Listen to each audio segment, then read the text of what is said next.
Hold up, guys. You're muted somehow. Both of us?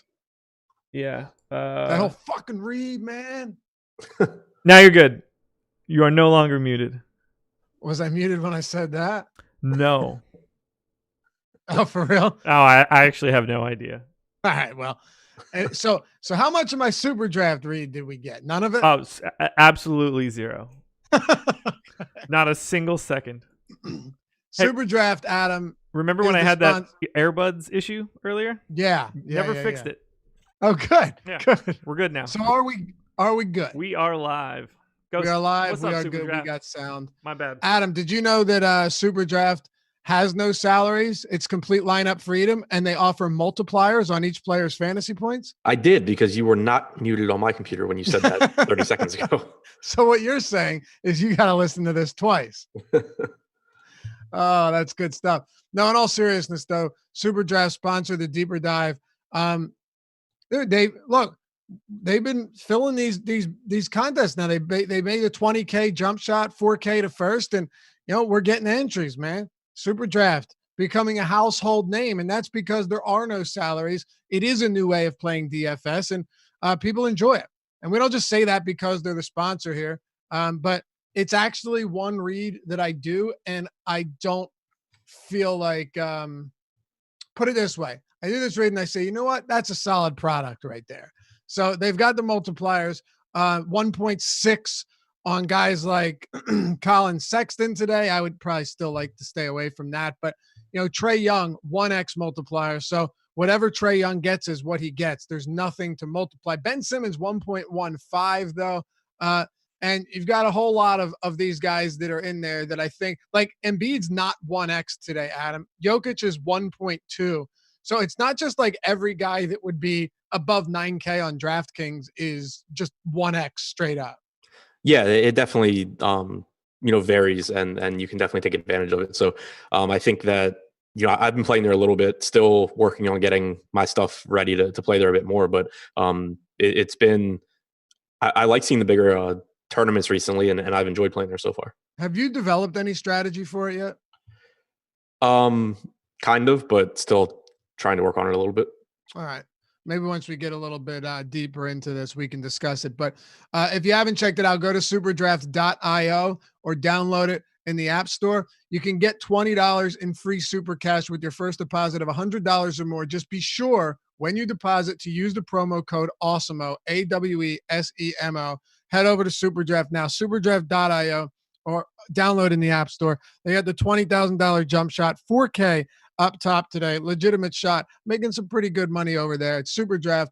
They're the sponsor of the Deeper Dive. Let's try this again. I'm Dave Loughran. With me, Adam Scher. How you feeling, man? Pretty good. Today's been a pretty relaxing one. Not much injury news throughout the day, so kind of got to just hang out and dig into some stuff. You like Girl Scout cookies? Yeah. I don't order them, so if you're going to ask me what my favorite kind is next, I have no idea. I was leaving the grocery store the other day and like they were out there, and I got a box of those Thin Mints. Disappeared way quicker than it should have. If I were to ask you the question, what are the best Girl Scout cookies? Your answer just should be Thin Mints. Josh, I do know that I like Thin Mints. I just get the rest so good. So, Josh, what are the best Girl Scout cookies? Shortbread. I knew he was going to say like lemon meringue or some nonsense. Shortbread, huh? Yeah. All right. Well, Thin Mints, man, give them a try. If you're still somehow not familiar with the delicious nature of Thin Mints, that's right. Don't Embiid my status says Thin Mints all day, Laffy. Exactly. They are the best. They disappear way too quick, though. Like I can eat a sleeve of those things in a sitting, easy, and not even feel bad about it. You want to jump into this? Yeah, let's go. All right. Washington and Charlotte. We've got 6 games to talk about. So Josh and I had discussed before the show, is the total on this game right or wrong? And is it wrong for the reason that it's too high or that it's too low? What I mean by this, and I'll give you the total right now, it's 227.5. The Wizards are 4-point favorites. They have a 115.8 total, 111.8 for the Hornets.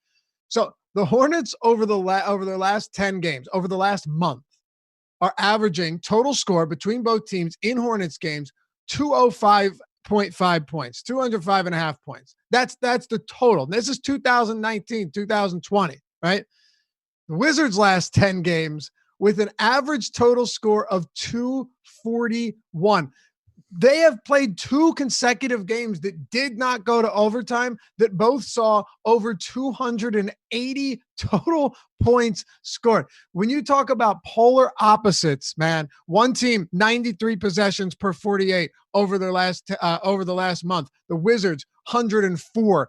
It's just unbelievable opposites that are colliding in this game between the Hornets and the Wizards. Yeah, I'm really interested to see how it plays out because you have Charlotte, we've talked about being the slowest team in the league by a wide margin, Washington being one of the faster teams this year, and both teams being terrible defensively. Washington over the last month has still had the worst defensive rating in the league. Charlotte's 25th. Washington should be getting worse defensively as well as they play, as they get healthier and get back some of their worst defenders that take minutes away from guys like Gary Payton and Isaac Bonga. So I'm really interested to see how it goes. Does Charlotte really bring this game to a grinding halt, or do you see the effect that the Wizards have had on most teams where Charlotte plays up to their pace and scores at will? So I think that it should be an interesting one to watch, at least.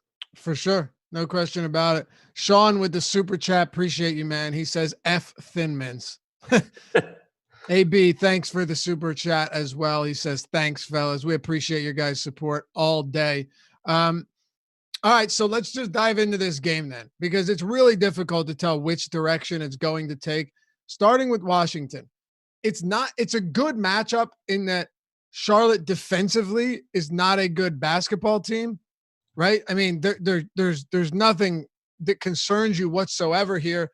Over the last 30 days, they have a 113.4 defensive rating. That's one of the worst in the league.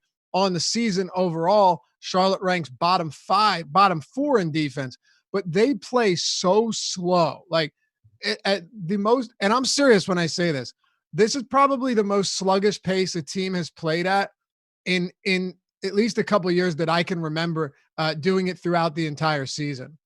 Yeah, it's pretty crazy. It's like your play. It's like, DFS from like 10 years ago. So, as far as having to deal with teams that play this slow, the one thing that does stand out is that the guards on Charlotte, normally you would prefer the Charlotte side just because Washington's the faster paced team. And so Charlotte being priced to their normal production, they're naturally going to be a little bit underpriced. But when you look at the guards here with Graham and Rozier, it's worth noting that they haven't really been playing well for a while now. We saw Devonte Graham early in the season be a really, really big surprise as far as his production, but he's dropped off pretty quickly. The usage rate has come down. The per minute production over the last month is down to 0.88 DraftKings points per minute, and he's priced up into the same range as a bunch of really, really good guard options. Terry Rozier is not much less expensive, and they're getting ownership right now. So even though it is an appealing matchup, I think I'm not getting to as much of them as the field right now, just because there are still guards around them that I just think are better. Yeah, I'm with you. I feel like when it comes to this, let me ask you this: we've got 6 games. In relation to the rest of the games of the other 5 games, where is Washington and Charlotte on your list? Towards the top. Okay, so. Top plays from Washington. Okay, so from Washington, I think, Thomas Bryant is like the most interesting discussion point on the slate, probably. Absolutely. Because, the minutes he played last game, very significant. Yeah, but I don't totally buy into it. Or no? I don't know if that's – yeah, so I think that there's definitely some risk here. We had seen, since coming back from injury, him not playing many minutes at all. And on one hand, you would expect him to get more minutes going forward because he is one of their younger guys that potentially has a future there. But in the first half against Milwaukee, he only played 9 minutes. And that's more or less in line with what he had been playing, like 18 to 22 minutes a game. In the second half, he played the entire third quarter. He played the entire fourth quarter until there was a minute and 30 seconds left. That's a game where at halftime, the Wizards were down by about 30 points. Bryant had a huge third quarter. He just never came out of the game. So the Wizards were coming back. Bryant was playing really well. He just stayed in there. You're obviously not expecting him to play 22 minutes in the second half. What happens if he's just playing a normal game here? Does he go back to playing 20 minutes? Does he still play 30? I don't think we have an answer, but or we don't have something that we can be super confident in. But right now we do have Bryant projected as the highest owned player on DraftKings. So, on one hand, if we're going to get 28 or 30 minutes from him at 5,200 in this spot, it is a really good play. But if he played, 20 minutes, you wouldn't want to be there. So I have him projected for 24 minutes right now. That is getting him into, enough lineups where I have him, but it's not like it's a spot where I'm looking to jam over the field by a really large amount, because I think that there is a lot of volatility in his playing time here. Yeah, no question. I mean, we've seen one game since he's been back where he's played, significant minutes. He's played 15, 12, 16, 22, and that's against the bigger Detroit front court, 17, 17, 18, and then 32. So how many minutes did you say you're giving him? 24. Yeah, it sounds about right. And the problem too is that Thomas Bryant now is priced like a guy who just played 32 minutes, not like a guy who was playing 18 or 17 minutes for 2 straight weeks. Right, exactly. It's just, if I had to guess if he goes over or under 24 minutes, my guess would be over. But even in 24 minutes at that price tag, I'm going to get him in the lineups. And it's just not a spot where I think it's advantageous to be jamming him in and hoping that I'm guessing right when a large percentage of the field is guessing the same way that I am. For sure. And there's also, and one other thing, and we'll get to it obviously going throughout the show, there's a ton of guys priced around Thomas Bryant that are very, very similar in terms of their range of outcomes. So it's not like he's 3,800 and there's just nothing else around there to pivot to. I agree. So you mentioned this being towards the top of your list, right? This game being towards the top of your list. How much of that comes from the Washington side, and is it lopsided towards Charlotte? It's from both sides. All right. So outside of Thomas Bryant, you broke down a lot of it, but let's just go over this a little bit more, since this game should look. This is a bad Charlotte defense, but a slow team, and then a Washington defense that has absolutely fallen apart. So I'll let you close out the Wizards, and then we can get into the Hornets a little bit more. Yeah. So, from Washington, you also have Bradley Beal at 9,400, who he's a lot more expensive than he was last game, but he had been really underpriced since coming back from injury. He's playing full minutes now and gets to face a bad Charlotte defense. So I think he's still a pretty strong option. Troy Brown's coming off a game where he played 34 minutes without Jordan McRae. Maybe 34 might be a little bit optimistic as a projection, but I think somewhere around 32 minutes makes sense. His price tag came up, so I won't have as much today as I did last slate at 4,500, but still a reasonable value. And then one spot that I think is really interesting, and it goes back to the Thomas Bryant point, is Jan Mahinmi at 4,500 on DraftKings. From a position standpoint, he's not as appealing as Bryant because he's only center eligible, whereas Bryant is a power forward. But he negatively correlates with Bryant. He's going to get a lot less ownership. We saw 20 minutes last game. He didn't play at all in the fourth quarter. The game before that, he didn't play big minutes either. But prior to that, we were getting him playing 26 to 28 minutes a night. He's in a spot where if he gets the minutes here against Cody Zeller in the Charlotte front court, he should do well. So I think that that's a spot where you can leverage against one of the most popular plays on the slate. Do you agree with Thomas Bryant having the highest projected ownership on the slate? I think he's a good play. I don't think he'll be my highest owned guy. Okay. Let's talk about Charlotte. Have you gotten into any Charlotte yet? I was reading the chat. I want to make sure I didn't miss anything you said. I just mentioned that I was lower on Devonte Graham and Terry Rozier than the field right now. Okay. Yeah, I feel like with Devonte Graham, okay, so here's the big thing for me. They've been playing in some very slow-paced games, like crawling games. And you've seen Graham's price point kind of fluctuate in that, low to high 7K range, but the minutes in competitive games have been very consistent. So how much of being lower than the field right now has to do with ownership, and how much of it is that you just don't like Devonte Graham? Because look, he hasn't played particularly well recently. His production has certainly seen a decline over the past few weeks, but God, if there was ever a spot to bounce back, to kind of, get back on track, Devonte Graham against Washington seems like the type of matchup that could do it. And on a 6-game slate, to me at least, we just got ownership updated. 18% ownership doesn't seem that high against the Wizards. The issue that I run into is just the pricing of the guards around him. I think that you mentioned that he hasn't been playing as well recently, and I mentioned it too when I talked about it before. But 0.88 DraftKings points per minute. The usage has come down. 7,700 on DraftKings, for example. You have Kemba Walker at 7,900 against Golden State. You have D'Angelo Russell at 8K. Slightly below Graham, you have De'Aaron Fox at 7,600. You have Kyle Lowry that's less expensive. You have Donovan Mitchell that's less expensive. You just have guys that I think are better players than Devonte Graham is. This is a guy that, he may be really good. He may have had a good 2 months. We don't really know.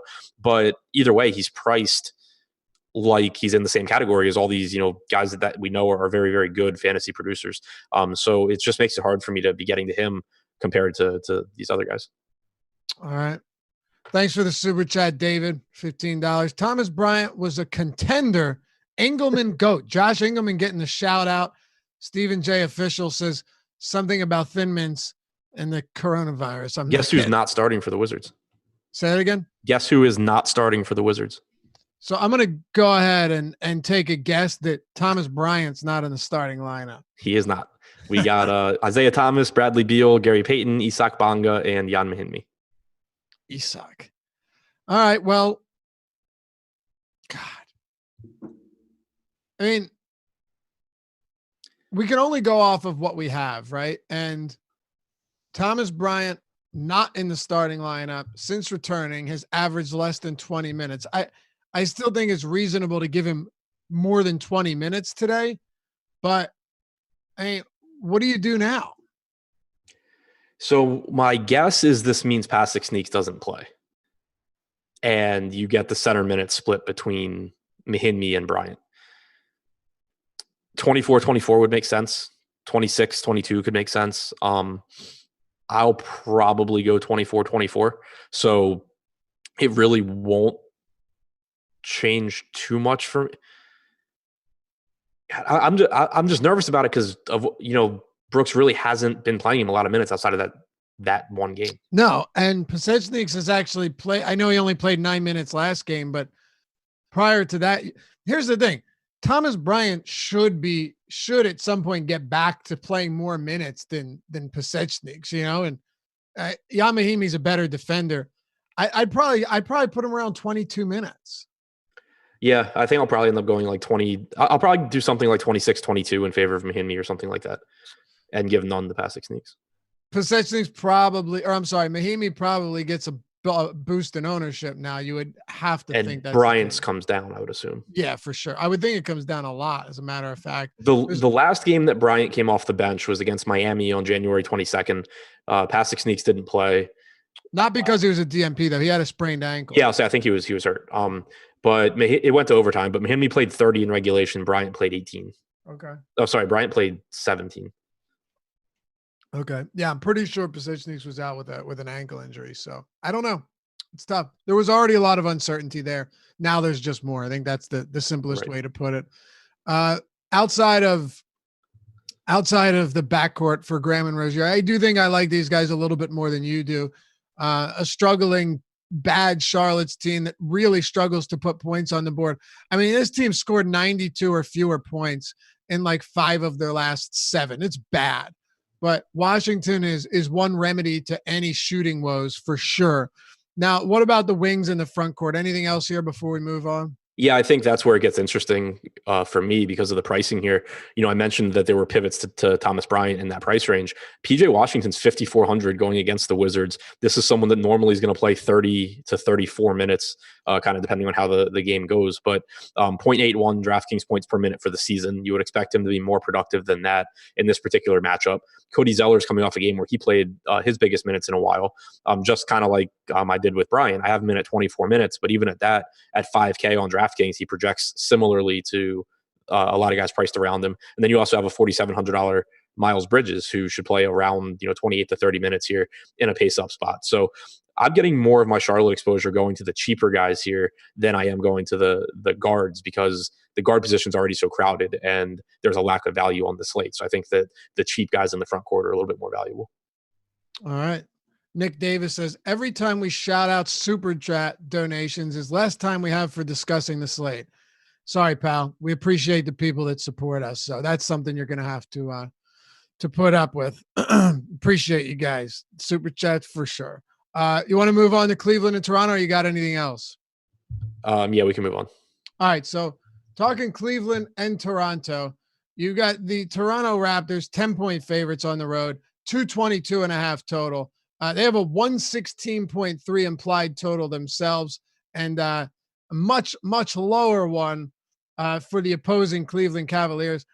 I don't know about you, but I had a very difficult time finding anything I even had finding anything that I can even have a discussion about on the Cleveland Cavaliers today. The pricing on Kevin Love and Kevin Porter, I think, is appealing. Right now we have Love projected for 18% ownership on DraftKings. I'm coming in right around there at the moment too. It's not an appealing spot going up against Toronto, of course, but he is really cheap and the forward position isn't as deep as the guard position. So I think Love is a reasonable option. And then you have Kevin Porter at 4K coming off 26 minutes. Darius Garland was out for that game, but I still assume that you're going to get around 24 minutes most nights from Kevin Porter. He projects, for around 20 to 21 fantasy points for me, which if better value doesn't open up, he's going to end up getting in some lineups. Okay. Oh man, some good Embiid discussion in chat right now. We'll get to that once we get to the next game. Do you have anything else from Cleveland though? No. All right, let's talk about Toronto. How do you feel about the prices on these guys?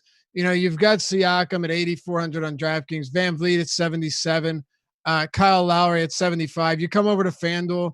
You've got Siakam at small forward, 8,600. Kyle Lowery is coming in at 74. Van Vliet himself at 73.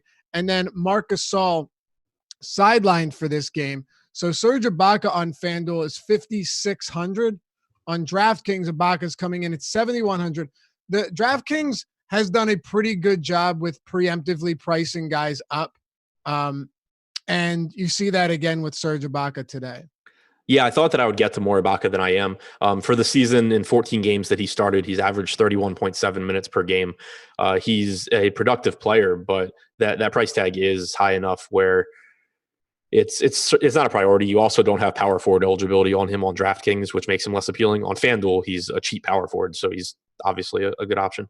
But yeah, I think the price is up there. The price on all the Toronto guys is, I think, pretty much correct. Like they don't look overpriced, but they don't look like great values to me either. Kyle Lowery, I think it's worth mentioning, and I mentioned it this morning with Josh, but in the first couple of games, or in the prior to last game, we had been seeing his minutes and Fred VanVleet's minutes not being staggered, which is really unappealing. Last game, you did get them staggered again, and not only that, but Lowery was playing without VanVleet or Siakam during those minutes. So I do think he should be a little bit more productive if that rotation continues going forward. Cleveland doesn't play well defensively. The problem I run into with Lowery is just that it's still a jam-packed guard position. So right now we have him projected at about 15% ownership. I have him at about 20% just because for the most part amongst all these similarly priced guards, I don't have a really strong lean towards any of them. So how big do you think the Hollis Jefferson news is? I think it's big in that you can potentially, instead of saying 32 minutes for Ibaka, 16 minutes for Chris Boucher, you can say 32 minutes for Ibaka, 20 minutes for Chris Boucher or something like that. Yeah, exactly. I think that's pretty much what it comes down to, is simply how many more additional minutes does Boucher get? If you remember before when we had this front court scenario with a bunch of guys injured and in and out of the rotation, Boucher was very popular for that first game and ended up disappointing, because when it comes to Nick Nurse, and I got caught because I took the bait thinking that Terrence Davis would get 24 or so minutes when like 4 of the 5 starters for Toronto are out, and he didn't. So it's really tough to say what Nick Nurse is going to do. He's the furthest thing from conventional when it comes to how he works his rotations, depending on who's out. Yeah, for sure. The one thing that does make me, in addition to Hollis Jefferson being out, the thing that makes me think it's reasonably likely that you get at least a few minutes for Boucher alongside Ibaka is that you're talking about the Tristan Thompson, Kevin Love front court. So the size is there to do it. Okay. Any priorities from Toronto? No, I think it's just kind of guys that I'm, mixing and matching into lineups. I'm certainly getting to, all of Siakam, Lowery, Van Vliet. and some Ibaka, but nothing in crazy amounts. All right. You want to talk Atlanta and Philly? Yep. All right, let's do it. So I guess we can start with Atlanta. Yeah, we'll start with Atlanta, and then I want to get to this Joel Embiid talk. Chat, losing it right now. A lot of people in here defending Joel Embiid. Few of them saying he sucks. I'm sure Josh Engelman is one of them under a burner account in there. Oh yeah, there's one. Jokic better than Embiid. Yep, Josh is in there. 110.5 implied total for Atlanta. For the Philadelphia 76ers, you got them at 117.5, 228 total here. They're 7-point favorites. So we'll start with the Atlanta side.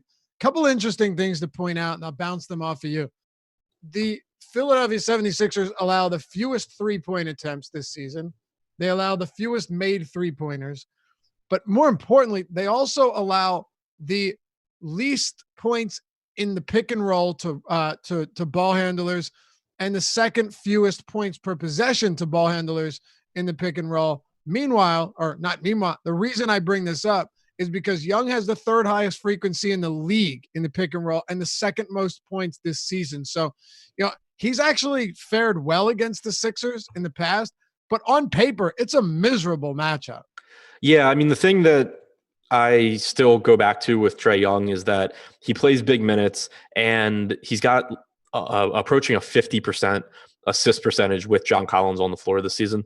So he's a really good passer in addition to being a good scorer. It is a tough matchup, like you said. They defend pretty much everything that he does well. They also have, Embiid at the rim for when Young attacks. So none of that looks good. And the price tag on this slate is kind of tough to get to. 9,900 for Young isn't really a bad price tag on its face, but when you consider that, for example, he's $1,000 more expensive than Ben Simmons, but also over $2,000 more expensive than like Kemba Walker and that group of guards that we've already been referring to being really, really deep, it makes it tough to prioritize him. I think whatever I get to, I'm happy with. I expect it to be somewhere in the 10 to 15% range. Okay. Yeah, I think 10 to 15% sounds about right. He's not, like I said, DraftKings does a lot of pricing based on matchup for sure. But Trae Young's price, I don't know, it seems about right to me. Yeah, I agree. Do you have interest in anything else from Atlanta looking at, John Collins or Alex Len is out, by the way. Bruno Fernando is also out of this game for what that's worth. Not much. You'll just get John Collins playing the bulk of his minutes, if not all of them at the 5. How about the rest of the Hawks not named Trae Young? I think Kevin Huerter is worth a mention on DraftKings because he's only 5,300. I don't expect him to be very productive on a per minute basis in this matchup and with Trae Young healthy, but he's playing huge minutes. Last game, he ended up losing minutes because it wasn't competitive at the end, and he still played about 37. I think that 34 plus minutes is a pretty safe projection for him, assuming no injuries or foul trouble or anything. So at a price tag that cheap, it's pretty tough to find that many minutes. But outside of that, not a whole lot for me from Atlanta. Okay. So the Philadelphia side of things gets interesting because Al Horford is sidelined in this game. He's got a knee injury, and Josh Richardson's been out. He'll remain out for a little while with that hamstring. So Joel Embiid on the season has only played 210 minutes without Horford and without Richardson.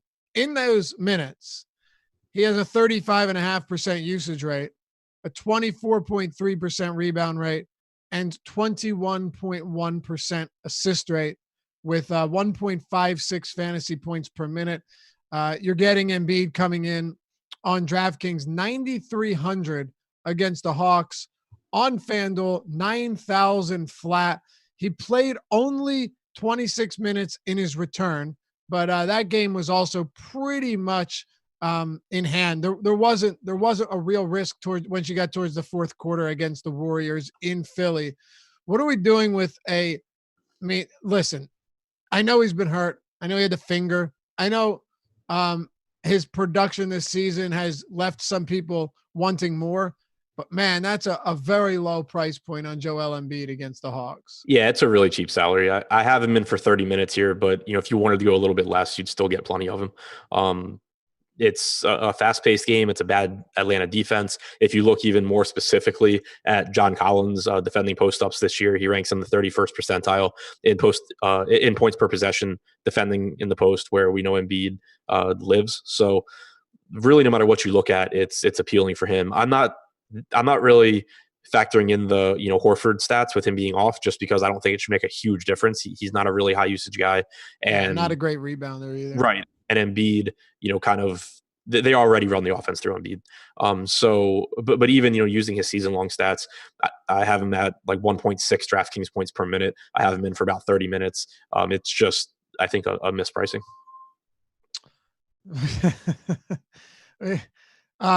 Bill Miner, Hawks win big, Sixers suck on the road, porn stash coming.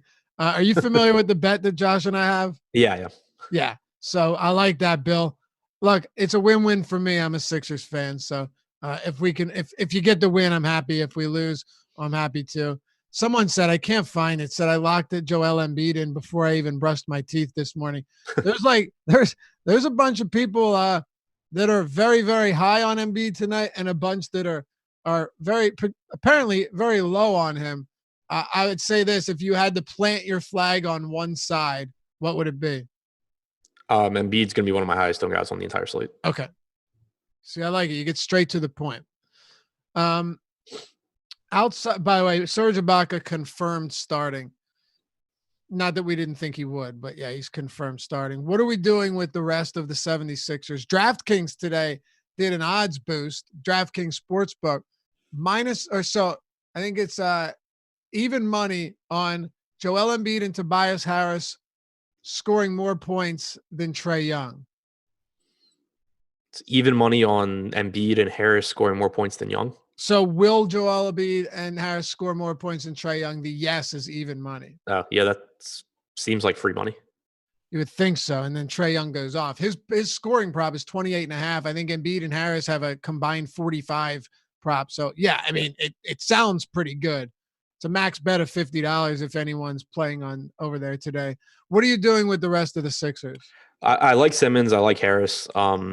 You should get big minutes from both guys. Don't read anything into Ben Simmons only playing 27 minutes last game. Didn't have anything to do with Embiid coming back. It had to do with Raul Neto playing great. And he scored 19 points in the first half. Yeah, Simmons didn't step on the floor in the second quarter. So don't read into that. It's just something that happens. But if there was hold on, if there was a like, that scenario is the most bizarre and absurd scenario you could ever think about, that Embiid doesn't play in the second quarter because of Raul Neto. Right. Yeah, it's pretty crazy. Especially when you consider like how well Simmons has been playing recently too. Yeah. Go ahead. But yeah, so now you get him in a game against Atlanta that should be fast-paced, should be able to get out in transition against an inefficient defense. So I like Simmons. I like that the price tag is down to $8,900 now on DraftKings, and his usage doesn't really suffer with Embiid. We saw his usage go up a bit during this stretch that Embiid was out because he was just playing really aggressive over that 5 or 6 games or whatever it was. But for the season, his usage and production doesn't really change too much. So Embiid coming back is much less important to me than the fact that he's playing Atlanta. And then you have Tobias Harris, who should play probably like 35, 36 minutes. Also potentially could see some time at the 5. You have an Atlanta team that isn't big. The last game where Embiid was out and Horford was in, Kyle O'Quinn still didn't play. You got Mike Scott and Harris, when Horford wasn't in. So that potentially could make him a little bit more appealing as well. Yeah, I think so too. Kyle O'Quinn, Brett Brown wants nothing to do with him. Same thing with Trey Burke, which is weird that he wouldn't play him over Raul Neto, but I guess we found out why the other day. But anyway, yeah, I'd say outside of Embiid, would you put any priorities in play for this game? Not just Philly, but for this game, any priorities outside of Embiid, who is at his price a pretty clear priority? Simmons and Harris. Okay, so you would consider them. Gotcha. Yeah, I mean, I'll have more Embiid than either of them, I would expect, but I think I'll have a lot of all three. All right, especially Embiid and Harris. Yeah, no question. A-Town Down, thanks for the super chat, brother. He says, feels like we're family now, watch you guys every day. That's what we want, man. Boston, Golden State. get into this one here. You've got the Boston Celtics, big time favorites, man. 13.5 point favorites. You got two teams, 13+ point favorites today. 223 total. Their 118.3 implied total is the second highest on the slate. Big favorites at home against the Warriors. Let's kind of jump into this one with the whole Jason Tatum thing. I think there were a lot of assumptions that he wouldn't play today. He is active. He's going to play. So that kind of changes things up if you were projecting him out. I know Josh said earlier he had to make a bunch of adjustments for Jason Tatum being in. And what also happens, Adam, is that you get price points that have not yet been adjusted for him being back and are more so reflective of what we saw when he was out. So I think, Kemba 79, respectable, but Hayward 7,500. Jaylen Brown is 7,400. Those are normally tough to get to. Is the matchup against the Warriors enough for you to say, I'm willing to pay a 7K price point for these guys? It's still pretty tough to get there, I think. It is a good matchup, but there's a couple teams on this slate that we're seeing get healthier now. And just naturally, whenever that happens, it doesn't mean that the guy can't still have a big game. It just means that they're naturally overpriced. It was the case with Dame yesterday. It's the case with Kawhi on the Clippers later. And to some extent, it's the case here with Jaylen Brown and Gordon Hayward, who are 0.9 to 1 fantasy point per minute guys, and lose some usage with Jason Tatum back. So I'm not getting to as much of them. The one guy on Boston that I do still have a lot of interest in is Kemba, because for whatever reason, his price tag didn't get priced up, even though he's the biggest beneficiary of Tatum being out. He's still only 7,800. Even if I only give him like 32 minutes to account for the fact that he does tend to play a little bit less than Jaylen does. But even at that, I would be getting into a lot of him at 7,900.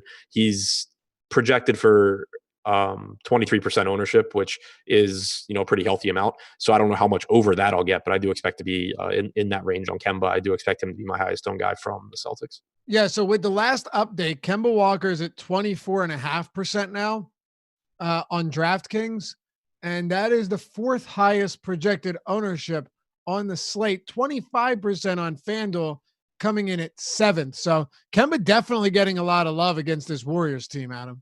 Yeah, and I think he should be. I think that, he's just kind of underpriced here. Okay. Top options, you just rattled them off, but just in order, top options from Boston today? Kemba, I actually like Tatum because he's not getting any ownership right now. We have him at 3%. They said he's on a minutes limit. I haven't seen what that is. So I have him in for 30 minutes right now. It would be weird to me if they were bringing him back on like a super strict minutes limit, because why wouldn't they just let him sit against the Warriors? Right. I think that if nobody's going to play a $7,600 Tatum, that's pretty appealing. But Kemba's the number one guy for me, and then kind of just sprinkling in the rest of Boston.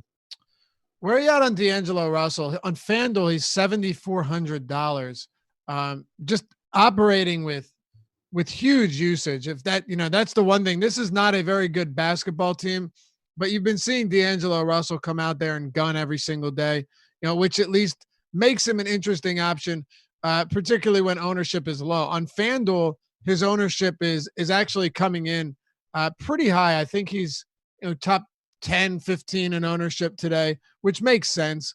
But anyway, over the last month, he's got a 33% usage rate, 36% assist rate, and 1.32 DraftKings points per minute. Yeah, the matchup against Boston obviously scares me. Getting Jason Tatum back makes them better defensively as well. Golden State they're tied for the lowest team total on the slate with Sacramento and Cleveland. So none of that's very appealing. And then the other thing for Russell is that he's just stuck in that group of guards where they are all pretty similar to me, except for you have Russell kind of as the most expensive. So getting to some of him, but not someone that I'm getting a lot of. Do you have interest in anyone else for the Golden State Warriors? Draymond Green coming in at 5,900, has played 30 plus minutes in 3 of his last 4, which is nice. His production's super erratic, but he has been flirting with triple doubles. It's just not a great matchup for anyone here. What are your thoughts on Draymond at $5,900 on DraftKings? Yeah, kind of just a kind of filler play for me. The minutes have been nice lately, but I don't like the matchup. I don't love the price point. The guy from Golden State I'm getting to the most is DraftKings specifically. But there we go. Marcus Chris? Yeah. Yeah. Okay. Go ahead. Can go poorly in a million ways. But in his first game after Cauley Stein was traded, he played 22 minutes. He didn't close. So I think that, obviously he could play 22 minutes again. But then in the second game, he played 31 minutes. I only have him in for 24 minutes. I have him in for 26 minutes. But at 4,500 on DraftKings, it's just a good price point where there's not a whole lot of value you feel great about. Yeah, look, I've been a pretty big critic of Marcus Chris over the years. You know this, but there's a couple in terms of rebounding, he is rebounding pretty well. His block rate is a career high 4.3%. He even has a 15.7% assist rate. It's never been over 8% in his career. So as much as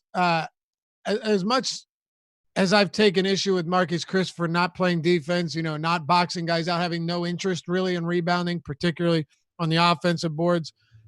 He does seem like and a lot of this could have to do. No, you know what? It's not that he's playing on a worse team, because Marcus Chris was on Phoenix too. And that was when they were horrible. So I don't have an issue with it. Now, you said it's DraftKings specific for you. Yeah. Draymond Green, I forgot to mention, he is 59 on FanDuel. Does that do anything for you? I mentioned DraftKings, but I forgot FanDuel. Not really, because the pricing over there in general is just so soft right now. It's not like it's a bad price. It's just still not someone that I'm really excited about. Like looking at the power forward options, because you have Serge Ibaka there at 5,600. So you have Ibaka even cheaper than Green. You have Daniel Tice at 5,200. And then you have, a bunch of guys that they look pretty similar to Draymond. Anyone else from this game? No. All right.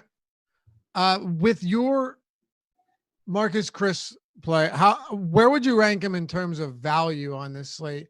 Would you consider him a top value option? Yeah, just because he's productive and cheap. I think that he's really volatile. There's a wide range of outcomes, but right now I am getting him as one of my higher owned value guys. Fair enough.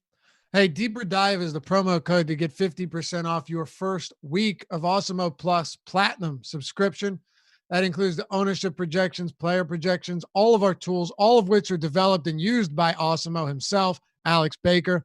All of our premium articles, the premium Slack chat where we hang out and talk DFS all day and night, and so much more. The lineup builder, there's the Fantasy Cruncher add-on, all of that at awesemo.com/join. Just be sure that when you go to checkout and you're getting ready to put all your information and use the promo code Deeper Dive, one word, to get 50% off your first week. I definitely don't want to forget to do that. We'd love to have you come over and check it out. Become part of that Awesemo family. And one more thing, LIV, also known as 54, is the promotion to get an Awesemo Plus Platinum monthly pass for $54. Only $54. That's a $36 discount on our normal monthly pass. LIV is the promo code. LIV. Use it before game day on February 2nd, and use it at checkout. Awesemo.com/join. All right, so we got the Clippers, we got the Kings. We've got 2 games to go here, and then we'll turn it over to the Live Before Lock crew. They're coming up at 6, and they're going to take you up till 7, and then till 7:30, a little Super Draft specific discussion from 7 to 7:30. That's when Super Draft locks today. So be sure to stick around for that. If you haven't tried it out yet, they'll be taking you up till 7:30. That'll be Sal and Spags. Oh, we got Sal on today. Okay. Sal and Spags coming up after this. Clippers, Kings. Man, I think I DM'd you yesterday. The Kings looked so bad yesterday that it's amazing that game didn't blow out way before it did. I mean, they were so inefficient in every sense, except the Thunder, in large part, through the first half, really didn't look great either. But now you've got the Kings on the road, the second of a back-to-back. Buddy Hield only played like 9 minutes in the first half yesterday. It was a strange game. Nemanja Bjelica had a miserable performance himself. What do you make? Let's start with the road team here in the Sacramento Kings. They're 13.5-point dogs as well, 225 total. And as you mentioned, Kings tied for or actually 105.8 total, still one of the lowest on the slate. Yeah, it's a really tough matchup. You talk about the Clippers getting healthy, and you're adding two really good defensive players in Patrick Beverley and Paul George. So, pretty unappealing spot for Sacramento as a whole here. You do have some decent pricing. De'Aaron Fox is only 7,600 on DraftKings. The one thing that concerns me with him, the usage is really good. The production is good. His minutes haven't been as high recently, and obviously he's lost some to blowouts. But if you just kind of look at what he's been on pace for in games, you're seeing a lot more of 32, 33, 34-minute games than the 36, 37 minutes you were seeing not too long ago. So that does have his projection a little bit lower for me than it normally would be. And then you also, have the tough matchup here. I think that Bogdan Bogdanovic at 4,800 on DraftKings is a good option, coming off the big game last night where he actually lost some minutes to the blowout, but his rates take a hit alongside De'Aaron Fox. If you go back to last season, he has about an 18.9% usage rate, 15% assist percentage with Fox on the floor. Through the 3 games he started so far, his usage rate's at 22.4%. But at 4,800, if you expect around 30 minutes from Bogdanovic, that's a pretty good value, I think. Okay. Do you want to get to anything else from Sacramento? Not really. I mean, I think that Bjelica should most likely close at the 5, which makes Dwayne Dedmon really difficult to trust. Dedmon played 23 and a half minutes yesterday. I have him projected for about the same today. He's another guy that we've seen the minutes just, all over the place. But with Montrezl Harrell being the closing center for the Clippers, I think that you probably see Bjelica in there at the end. So $3,700 for Dwayne Dedmon is fine, but not something I'm super excited about. Okay. Yeah. Value's not great today, so I could see it being the case. But I mean, ultimately, if I can get away from Dedmon, I'm probably going to try to do so. You make a good point in that. Yeah, Harrell closing. It should be Bjelica. I have no idea what Luke Walton's ever going to do, though. So I don't know. Even trying to guess what this guy's doing from a night-to-night basis seems like an exercise in futility. What about the Clippers side? Paul George is going to be back in action today. He had been out since the 5th of January. So he'll finally return from that hamstring injury that's held him out for almost a month. I'm assuming that he's not too limited here, but might not see his normal run. Kawhi Leonard, 10-8 on DraftKings with Paul George back in the lineup. On FanDuel, Kawhi Leonard weighs in at 10-5. So if you're paying or playing Kawhi, you're going to be paying a premium for him. Yeah, in general, I think that the Clippers are just naturally overpriced here with George coming back. Hey, real quick, Damian Jones starting at center, not Collins today, I guess because of that Embiid front court. Yeah, so I ended up bumping Damian Jones up to 26 minutes. It still doesn't really matter that much. He's someone I guess you could pivot off of Dedmon if you wanted to, but I'd still, if my only 2 choices are Dedmon and Jones, I would still lean toward Dedmon. And then I took 4 minutes off of Cam Reddish, so I have him at 28 instead of 32. Okay, go ahead. Yeah, so I mean, for the Clippers, it's just that, Kawhi is expensive and you have George back. So like I mentioned earlier, it's the same exact thing as the Damian Lillard situation where it's still Kawhi Leonard. It's still a good matchup against the Kings. He could absolutely go nuts and be someone that you need in your lineup to win the tournament, but you're paying a premium and chances are that's not going to happen. He's, more expensive than a lot of other really high upside guys. So not really getting there, even though I do have him projected as one of the highest scorers on the slate still. Paul George, I don't really know what to do with his minutes. I gave him 30 at 8,200. I don't really get to much. And then with the other guys, Williams most likely now will be playing most or all of his minutes alongside at least one of George or Kawhi. Same goes for Harrell. So their production comes down a bit. Patrick Beverley is an okay, point per dollar value, but nothing that you're really excited about either. I do think it's worth mentioning Lou Will's only 5,600 on FanDuel. So you're basically just getting like a bargain price on him there. All right. Shane 46111. Thanks for that super chat, brother. Yes, we see it, but I got to work it in, here and there. You can't just come out with it, interrupt Adam, even though I do that sometimes. He says, what do we do with Bryant since Payton is starting for him for some reason? I was reading something on Twitter. Sorry, what? He said, "What do we do with Bryant since Gary Payton is starting for him for some Oh, well. reason?" Yeah, so I'm going with like 22 minutes for Bryant. 22, 23 minutes for Bryant. Yeah, I said the same thing earlier. I have him at 22 minutes.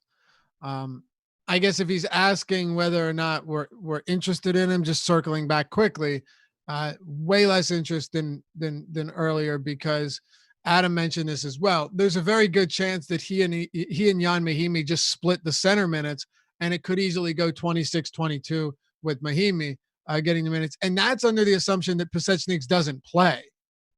Right. It's the caveat there too is if his ownership, and it didn't in the most recent ownership projection, but in the ownership of projection before lock, if his ownership plummets, I don't think a whole lot changed here. There's still a ton of uncertainty, and kind of like we had talked about before, where if there's a lot of uncertainty and the field as a whole is just saying, screw it, Thomas Bryant's great, then I'm fine being like, okay, well, he's not. But if they're going to say, oh, he's not starting, like we have to take a ton of minutes off of him, I don't think that's the case either, because I think that he still has a very, very wide range of outcomes. All right. So what else do we want? We got one more game to go. Anything else you want to hit on from this one? There is not. I didn't think so. All right. One more to go. Let's do it. Close it out. Hey, free content at awesemo.com today. If you're not a premium member and you want to check it out, the NBA strategy syllabus, the Super Bowl, NFL Showdown ownership, and the NHL rankings are all free today. We're also going to be doing our biggest giveaway ever if Awesemo NFL gets to 5K followers. And we have another giveaway at Awesemo_com or Awesemo NBA today, giving away a free NBA monthly pass, $60 value. Go to Awesemo, at Awesemo NBA or at Awesemo_com to see those rules and get yourself entered to get a free subscription for the next month. Denver and Utah. So we've got the Denver Nuggets and Utah Jazz right now locked into what should be the lowest scoring game of the slate. Right now, it's got a 215.5 total. That's lower than any other game by at least 7 points. It should be competitive. Nuggets 1-point favorites. I got to tell you though, Adam, the Utah Jazz have not been playing good basketball lately. I mean, they got blown off the floor by a Houston team that had no Capella, no Harden, no Westbrook, that ran Daniel House and Thabo Sefolosha at the 5 throughout the entirety of that game. They've run into a few tough games over their last two. Outside of that, they had been playing fine. But I don't know. I'd watched both of these Utah games, and something didn't appear right. Now they face a Denver team that defensively should be better than they are, and really just have not played that well. They're still missing several bodies on this team. Paul Millsap remains out. Gary Harris, by the way, will not be playing. He's out for personal reasons, and you're also without Jamal Murray. So 3 of your 5 normal starters are sidelined here against Utah. We'll start with the Jazz. We'll close it with the Nuggets. Go ahead. Yeah, so from the Utah side, you mentioned Denver really hasn't been playing well defensively, and that's been going on for a while now. Probably at least in part because you are missing so many pieces right now. But I think that $7,200 for Donovan Mitchell is a really good price tag. He projects essentially the same as like all these other guards that we've mentioned having interest in, but he's the cheapest of the group at only $7,200. Whereas like Devonte Graham 77, Russell's 8K, Walker's 7,900. So I think Mitchell looks really good there. Rudy Gobert, projected for low ownership, is a decent center option. I would still rather get to Embiid though, if I can find the money. Mike Conley is out, so it should help to solidify Jordan Clarkson's minutes at only 4,100. I don't have any confidence in him doing well, but he at least should get the opportunities with that second unit. So I'll be using him as a value play just because there's not a whole lot down there. But Mitchell's the guy that I'm most excited to get to from Utah. Okay. Yeah. So tonight you've got a situation also where Tony Bradley is questionable. If he is out, do you think Rudy Gobert falls into more minutes against Jokic, or do we just see him dust off Ed Davis? I think you just get 12 minutes from Ed Davis or whatever. Yeah, I would think so as well. Matchup between Gobert and Jokic is not, all that all that appealing for Gobert. I don't think it's a terrible spot, but at his price point, you find yourself having a more difficult time getting to him. Yeah, I do. Just because there are so many guys around him that are a little bit cheaper that project a little bit better for me. Right now, we have him projected for 11% ownership, which is about where I'm at. So I just don't really think that there's a big edge in going one way or the other. Okay. Something happened with your camera. That's kind of strange. Oh, there you are. Now you're back. Did I turn green?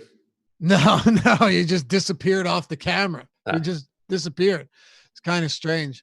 How about the Denver side with no Gary Harris, no Jamal Murray, and no Paul Millsap? Two of them have been out for a while. Gary Harris was the surprise inactive a little while ago. Yeah, Harris being ruled out. I gave a couple extra minutes to Will Barton. I gave a couple extra minutes to Monte Morris. I'm assuming Morris rejoins the starting lineup. The two pieces that I think are most appealing here are Jokic and Will Barton. Barton, hasn't been great recently, but he is affordable at only $6K on DraftKings. Comes with guard forward eligibility as well. So I think that, potentially getting a couple more minutes with Harris being out makes him appealing. And then you have Jokic, who it's hard to get to him because he's more expensive than Embiid. But at the same time, he's playing huge minutes without Mason Plumlee.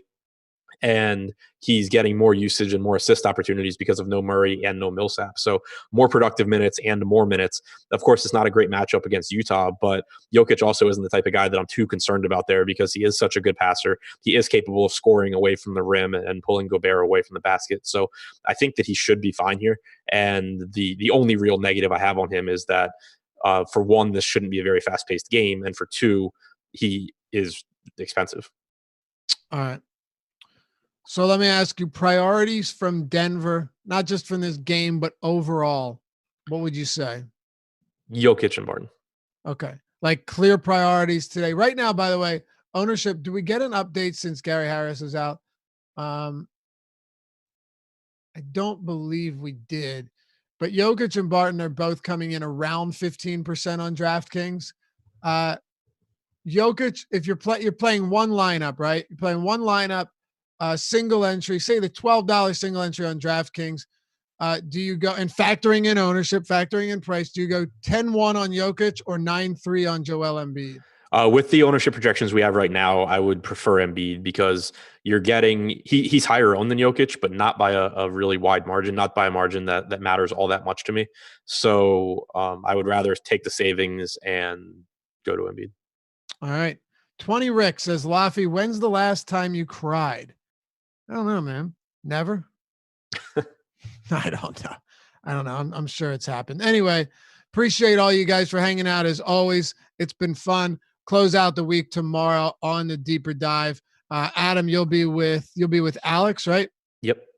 All right. Hey, if you guys enjoy the show too, it always helps us hitting that thumbs up button. It makes it so we can get a bigger reach, and it's the easiest way to support us and the show at awesomemode.com.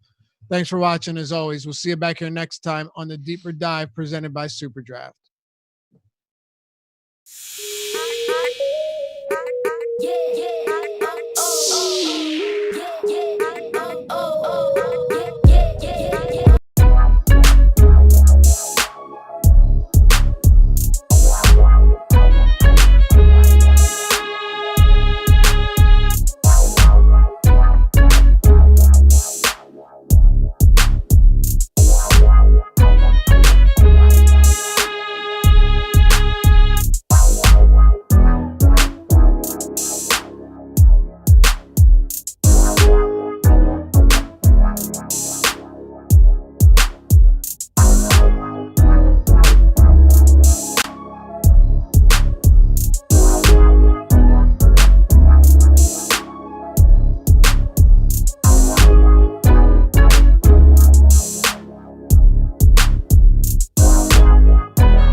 up, guys? We should be starting up now. Hello, everybody. Welcome to the .com live before lock show. Got ourselves a 6-game slate today where hopefully nothing will break here in the last hour, but we'll tell you if there is anything that does. I'm Chris Spags, joined for the first time on a Thursday NBA show. Sal Vetri, guys, doing a lot of shows for us right now on the channel, has his own YouTube channel as well if you want to check it out. Welcome aboard, Sal. How's it going? What's going on, man? Yeah, I'm excited to do this Thursday night show. It's a fun slate to be doing this today. Our boy Fast Eddie Fear watching from the chat as well. He'll be back this weekend with EMAC doing a couple shows, but Thursday's now going to be Sal's time to shine. And also, of course, always a time to shine for Super Draft, the presenting sponsor of this show and the future of DFS. And you should be checking them out every single night. There is not going to be the half-hour show. The slate over there starts at normal time, but you should be checking them out because they are offering you $20 free with a deposit of $100 or more. Use the promo code OSMO. So all you have to do is right now go to superdraft.io or download Superdraft in the App Store. And when you sign up for your new account, use that promo code OSMO. They'll give you $20 the second that you deposit $100 on there. Comes to you right away. No slow drip. You get that money immediately, and it's yours to play. It's good as real cash on there. Super cash is what they call it. So check them out right now.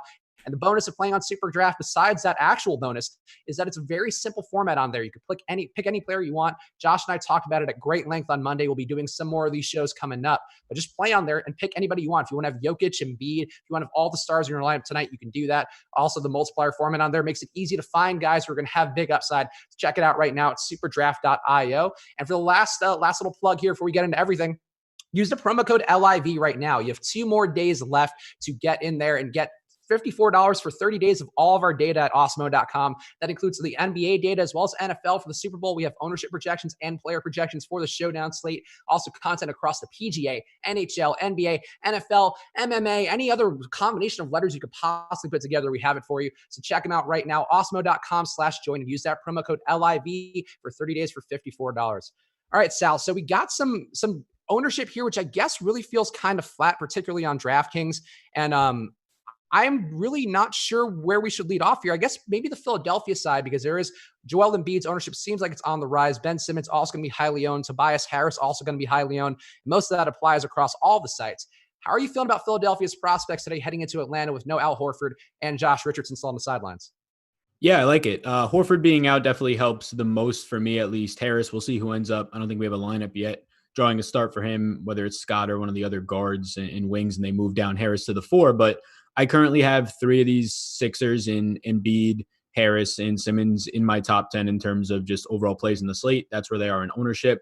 I prefer slightly Embiid the most over Harris. I think Embiid currently is my highest owned player in the slate. I expect it to stay that way, barring any news. And then Harris is pretty close behind. So I'm liking these guys a lot. I think that the wing value is also okay right now just because there's no standout value. It'll really depend on who starts at that point. But Thibault in a situation where you can have a really good spot with some of the younger guards here for his upside in steals and blocks. No overwhelming interest there, though, but he's a guy who's in a player pool for me. Depending on who's going to draw a start, if it's Korkmaz or Ennis even potentially, Scott is who I'm leaning on right now. They'll probably make my player pool as well. Yeah, Shake Milton too, a guy I'm getting a little bit of when you have the randomness turned on Fantasy Cruncher. And I, not the most comfortable player in the world, but I would agree with you. I think Harris, I really don't find it hard to believe that Harris, Simmons, and Embiid can get there. Obviously, you want Atlanta to be able to keep that close for that to happen. But in a spot with no Horford, no Richardson, all these guys become much more effective players. Embiid too, you would think he gets closer to 30 minutes today. In terms of priorities, who do you find to be the highest priority of those guys? Because Embiid and Simmons, Embiid kind of low price, but still expensive. Simmons still priced up for what he was doing without Embiid. I think Harris, to me, in terms of value, according to Osmo's projections, is one of the better values on the DraftKings slate overall. I would prioritize Harris if I can, and if you can get to those other guys and afford them, it's great. But how would you rank your order of priority? Yeah, so I have Embiid as the guy that I'm getting the most of right now. I'm above the field on that. Harris, so Embiid and Harris are 2 of my top 3 plays right now on the slate. So I have a lot of ownership to both of them. Simmons is a guy I'm getting less than the field on right now, but nothing serious. He's coming in around 25% in the latest ownership run here. I'm getting a little bit less than that, coming in closer to like 18% on him. It's just a factor of he's priced down. He's still getting these minutes. I don't know what they're saying right now about his role changing. I don't think that hurts him all that much as it probably sounds like it. Taking ball responsibilities or point guard responsibilities away from him, at least later in the games. But at 8,900, I still think it's a fair price point. It's just a factor of a lot of other guys in that 7 and 8K range that I'm a little bit above the field on, drawing that down a little bit. So I'd say Embiid's the priority for me. Harris is pretty close. Okay, no, it seems fair. And Embiid's certainly cheap. And even if he does see, 28 minutes today, there's still a very high probability he can get to 2 fantasy points per minute. I mean, he's averaging about 1.6. It's a Horford off the court and Richardson as well. So definitely a good spot for Embiid if, assuming he's going to see his normal run of minutes or even close to it. Again, 26 minutes the other day in his return to the lineup against Golden State. Anything interesting for you, anybody on Atlanta's side? Because obviously, if you want to play these Philly guys, you have to assume Atlanta keeps it competitive. And they've done a good job defending three-point shooters on the year, which Trae Young, a lot of his game has got to come to that. Trae also been fairly matchup proof. John Collins not starting at the 5 today with Damian Jones getting to start. Any of these Atlanta guys jumping out to you as being interesting? Because I think there's some ways you can go here. And Kevin Huerter earlier in the day was projected for a lot of ownership, which I was very not in on. But how do you feel about the Hawks prospects, and who would be a guy you'd want to run him back with if you were playing all 3 Sixers? Yeah, so it's a situation that's interesting. We just got the news that before we went on, Damian Jones is going to start at the 5. It makes him, I wouldn't say appealing at all. It just makes him more viable. I don't have him in a player pool right now against Philadelphia. If this was like 90% of the other teams in the league, he would probably make my player pool, but he's just not getting there. That bumps Collins to the 4, where I still think he'll be picking up a decent amount of minutes at the 5, just has to with both Fernando and Len out, but it makes him less appealing at the $7,800 tag. Porter's the guy that I expect to get the most of, but he kind of just looks like an okay play. There's a couple guys in the 4K range that I have over him. Nothing else stands out all that much. Trae Young, if you want to prioritize him, you can. The $9,900 tag against Philadelphia is just not a priority for me right now. He actually didn't make a player pool. It's something where if I turn on more randomness, he will, but I feel confident with some of those 7 and 8K guards a little bit more. And then also, so right now it's Porter and not much else after that. Collins is in my player pool, but one of the last guys in. And also just to close the really door on this game, but also on the Embiid side, with Jones starting at the 5, it was already a really good rebounding spot for him. It gets even better now. And it's a situation that they can become very small here. Jones is a guy who's susceptible to foul trouble, one of the highest foul trouble percentages just per play in the entire league. And if that happens, they don't have much size after that if they're going to be running out some DeAndre Hunter and John Collins 4 and 5s against Embiid. Yeah, I'm a little more intrigued, I think, by the Hunter and Reddish duo here than Huerter. Huerter's kind of been one of those guys where I feel like the offense has flowed away from him, and we've seen him have big upside during the year. But this Hawks team, like they seem like deliberately from a game plan perspective, kind of shift things around. And Huerter has kind of, he's been like under 15%, I feel like, in his last 4 or 5 games. Let me see this. Because I had this in my column this morning and I actually cut it out before I published. But yeah, last 3 games, 12% usage, 9% usage against Oklahoma City, under 16 against the Clippers, under 18 against Toronto. Like, I just don't know that I trust his role. And it could be a Teague thing because he's not getting those backup point guard minutes anymore, which he was already starting to lose with Brandon Goodwin. I'm a little more intrigued by Hunter and Reddish in particular being able to be the guys who take some onus off of Trae Young. Trae's still a great assist man, even if there is a good Philadelphia defense. So I think that is one way that you can get a little bit different here. Both Hunter and Reddish not projected for much ownership. And we saw that last game against Toronto, certainly a very small sample size. But I think these guys are starting to round into the players that people thought they'd be when they were drafted. And I think that's been at the detriment of Huerter and some of the other guys overall. Yeah, I think that's fair. Like, Atlanta in general doesn't stand out all that much. Like, I have Huerter as the guy I would get to the most, but he's 28th overall for me. And it's just wings against Philadelphia is a terrible spot. If Hunter was at the 4 and you had Collins at the 5 tonight, I would be a little bit more intrigued, but him moving away from the basket in this matchup, it's not getting to much for me personally. Yep. All right. So I think that's fair. I know, to me, I just think in general, when I'm loading up heavily on a team, I do try to find ways to make sure that the sides stay competitive. And Philadelphia only a 7-point favorite on the road, so it's not like they're projected to be a blowout by any stretch. But I think one way that maybe Atlanta keeps that competitive deep into the 4th is those guys excelling more than usual. And Trae can do Trae things. John Collins can do John Collins things, but not really meaningfully excel. At their price points, I think there's value in going to Hunter and Reddish today in particular. Let's jump around here a little bit because one game that I'm intrigued by, and I think I just don't know what to make of it, Sal, is Charlotte at Washington. Well, on paper, Charlotte, one of the slowest paced teams in the league, playing one of the fastest paced teams in the league. Also, it's a terrible defensive rating, the worst mark in the league right now, 114.4. So Washington plays fast, can't defend. The issue with Charlotte, and one source that I pull from is a site called Unpredictable, where it shows you where teams are shooting into the shot clock each time. And Charlotte is shooting about 15.4 seconds into the clock and also holding opponents to shoot at about 15.2 seconds. So they're slowing down both sides substantially, where I don't know that they get as big of a pace up boost in this spot. I'm still willing to go to the guys. Devonte Graham has big scoring and assist upside. He's been down the last month, but he's a young player. Those ebbs and flows will come. Terry Rozier is still priced well enough to have upside. And guys on the other mid-price guys on Charlotte, like Washington and Bridges, those guys are pretty affordable too and would theoretically get a boost in both boards and just open looks here against Washington.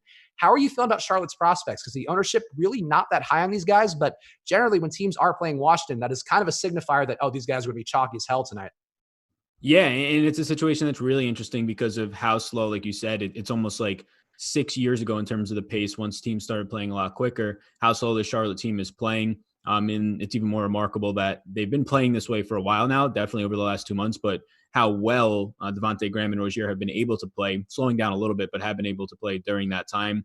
Yeah, you have Washington, still a team that ranks dead last in the league in terms of defensive efficiency by a wide margin. So it is still a good matchup. The pace is a concern, but that's something they've been dealing with all season long. It is a good pace up spot for them against Washington. So when you're looking at this from the Charlotte side, I actually do have interest in Graham. Right now, the field's not coming in much on Graham or Rozier. I don't have as much interest in Rozier there. I think I saw him last around 8 or 9%. That's probably even high for where I would want to come in. But Devonte Graham, I'm okay getting to. I do like the pace up spot. I like the matchup a lot. He's not a priority for me, but in that low teens ownership, I don't think you can go wrong there if you end up landing on him. For the rest of that team, though, PJ Washington stands out as somebody who's more of a filler in that 5K range. Miles Bridges, I can say the same about him. And then everything else, you had Hernan Gomez getting a minutes bump. I don't think that holds or anything to it, really. With Zeller at 5K, nothing stands out there. So if I had to rank this team, I would probably get the most right now, and I am getting the most of Graham and then Washington. Rozier barely making it into a player pool on that side. Okay, no, that's fair. And I think overall, it's just one of those things for me where they may be one of those teams that just deliberately chooses to play slow. And I think that's one cause for issue for me in terms of just them hitting that ceiling that you want to see. But Graham this year, both games over 42.5 fantasy points that he's played against Washington. And he's a guy who has been chucking from deep, almost 10 3-point attempts per game. The assist rate's been strong for him. So I agree. I think he's my favorite player on the spot. But I do think the value pricing on Washington and Bridges, those guys can get it done. Zeller too. I also saw 29 minutes yesterday. I really don't know what to make of that because Hernan Gomez has been siphoning some minutes away. But Zeller, an interesting value play for sure. How about the Washington side for you? Bradley Beal priced up. Troy Brown saw big minutes last game without Jordan McRae. Jordan McRae is out again. A lot of people too, I've seen in the chat, a lot of our regulars talking about Davis Bertans, who's had big days against Charlotte this year. Is anybody on Washington jumping out for you? Thomas Bryant still projected to be chalk, even though he's not starting. Which way would you want to go on the Wizards side? Yeah, so I think that's the biggest piece to kind of hit on is just with Washington or with Bryant not starting, we haven't really seen a sample this year of them giving him any extended run off the bench, nor have I heard anything since that news broke like a half hour ago. So I ended up pulling Thomas Bryant from where I had him at 6 minutes down to 24 or down to 22 minutes at this point. And now I just don't really have any interest. I'm curious to see where that ownership ends up coming in. He was somebody who seemed like a candidate to be kind of just fluky chalk if you were going to get not the minutes you were supposed to, only played 9 first half minutes in the last game. So at this point, I don't really have any interest in Bryant. I ended up flopping them and I put Mahimny at 26 minutes, which makes him pretty appealing in terms of a guy who will be lower owned if Bryant still picks up that ownership. You get the direct leverage there. A lot of these guys look like fine value between Mahimny, Ish Smith, Isaiah Thomas. Mahimny and Ish Smith I'm getting the most of right now. Beal at 9,400 is priced up. A really good matchup for him against Charlotte. It's a situation, though, where the price at this point, I'm just not getting to it relative to just favoring Embiid up top and some other players. So those are the 4 guys that are in a player pool for me. It's right now for me how I'm getting to them: Ish, Mahimny, Thomas, and then Beal. Yeah, I mean, Beal, I feel like anytime you can get there, if you have the money to make it work, it's great to get there. His price is up enough, though, where I still think he has the upside. I mean, he's been over 50 fantasy points as his minutes limit or whatever the kind of pseudo limit they had him on has been lifted. So I'd never mind getting to Beal if you can afford him. I just wouldn't see he's a priority play going against a Charlotte team that's playing so slow, regardless of the outcome, whether Charlotte gets the big pace up on their side or takes advantage of the pace up rather or not. Charlotte does play obscenely slow under a 99 pace right now for them, which is the lowest in the league. So Beal just going to get less looks. And I think at his price point, that just makes it a bit tougher overall. Let's keep moving through this slate here. And we did actually get ownership not that long ago. So if you guys want to get in there right now, again, use that promo code LIV for the $54 for 30 days deal, or use the promo code Live Before Lock for half off your first week. And one other quick call to action. A lot of people in the chat, obviously missing Fast Eddie Fear, as I am too, my usual Thursday buddy, but he'll be back on the weekend. One thing you can do to make sure to see Eddie whenever he goes live is subscribe and hit that notification bell. We haven't put pushing subscriptions as hard lately, but that's one way if you want to make sure to see the people you want to see at the times you need to see them. Hit that subscribe button and hit that notification bell so you know whenever Eddie comes up next. Our boy Fast Eddie will be back this weekend with EMAC. All right, let's keep going through here. And I want to see if anybody interested in jumping up chalk-wise. So it looks like Marquise Chris now is the chalk play of the day on DraftKings.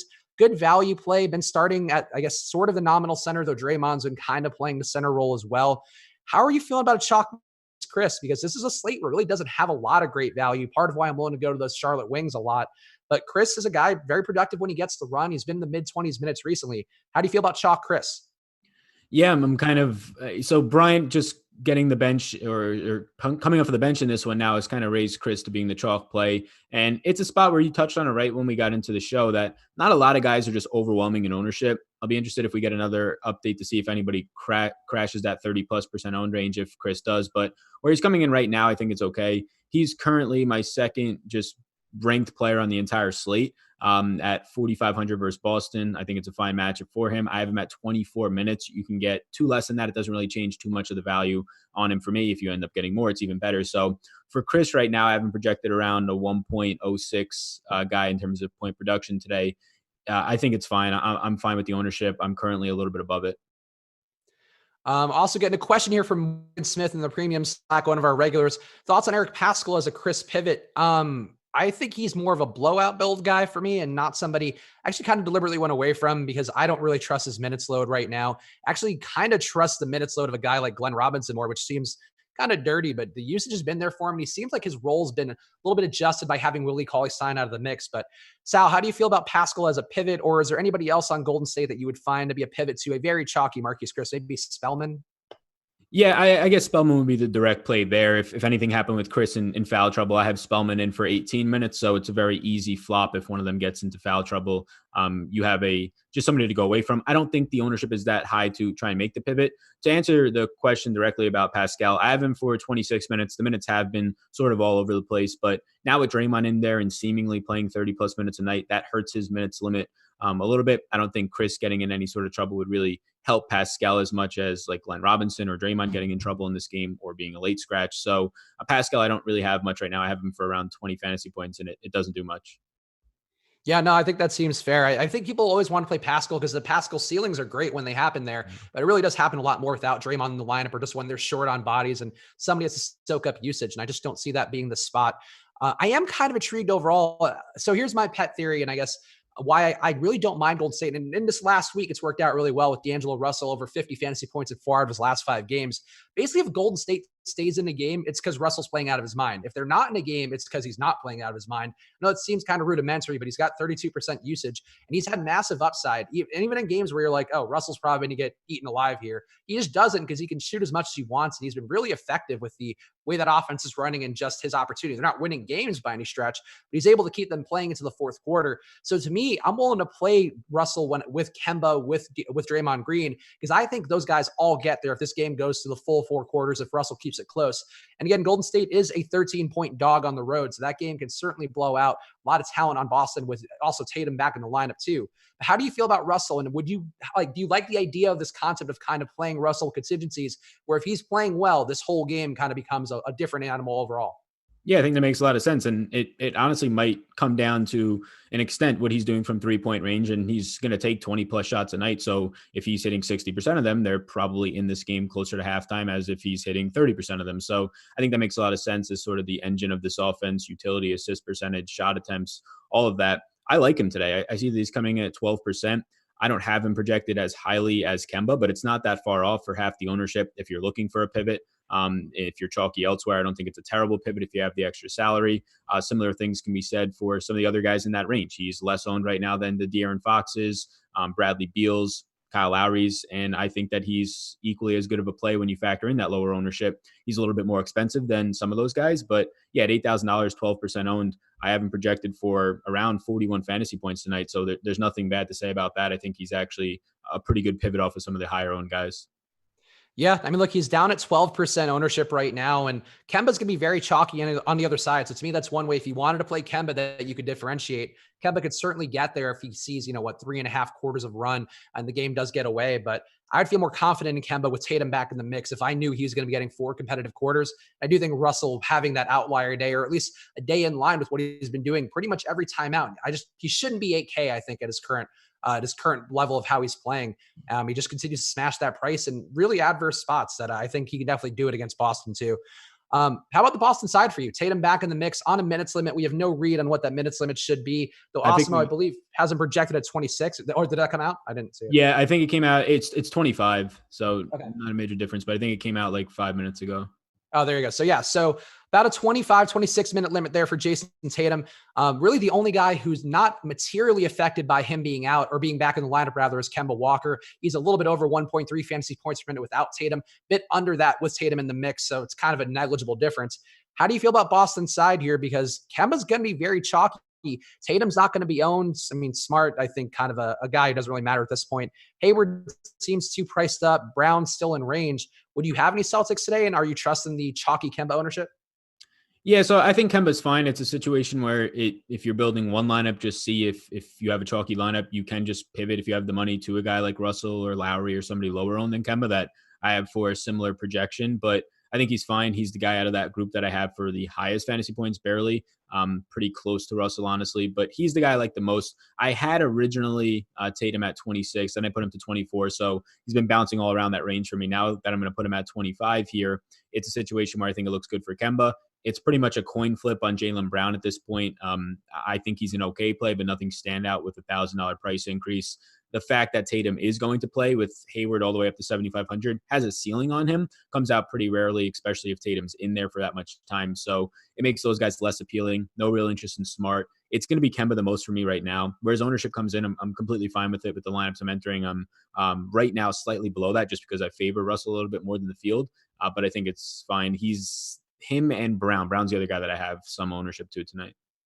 Yeah, I think Brown is still in range of where I'm fine playing him, but I agree. Kemba, just the guy that I would be the most okay with. And, Tatum, the minutes limit, not the best, but under 5% ownership for him going against Golden State, a team who really can't defend much of anything and has started deliberately to play slower just because they can't really defend much.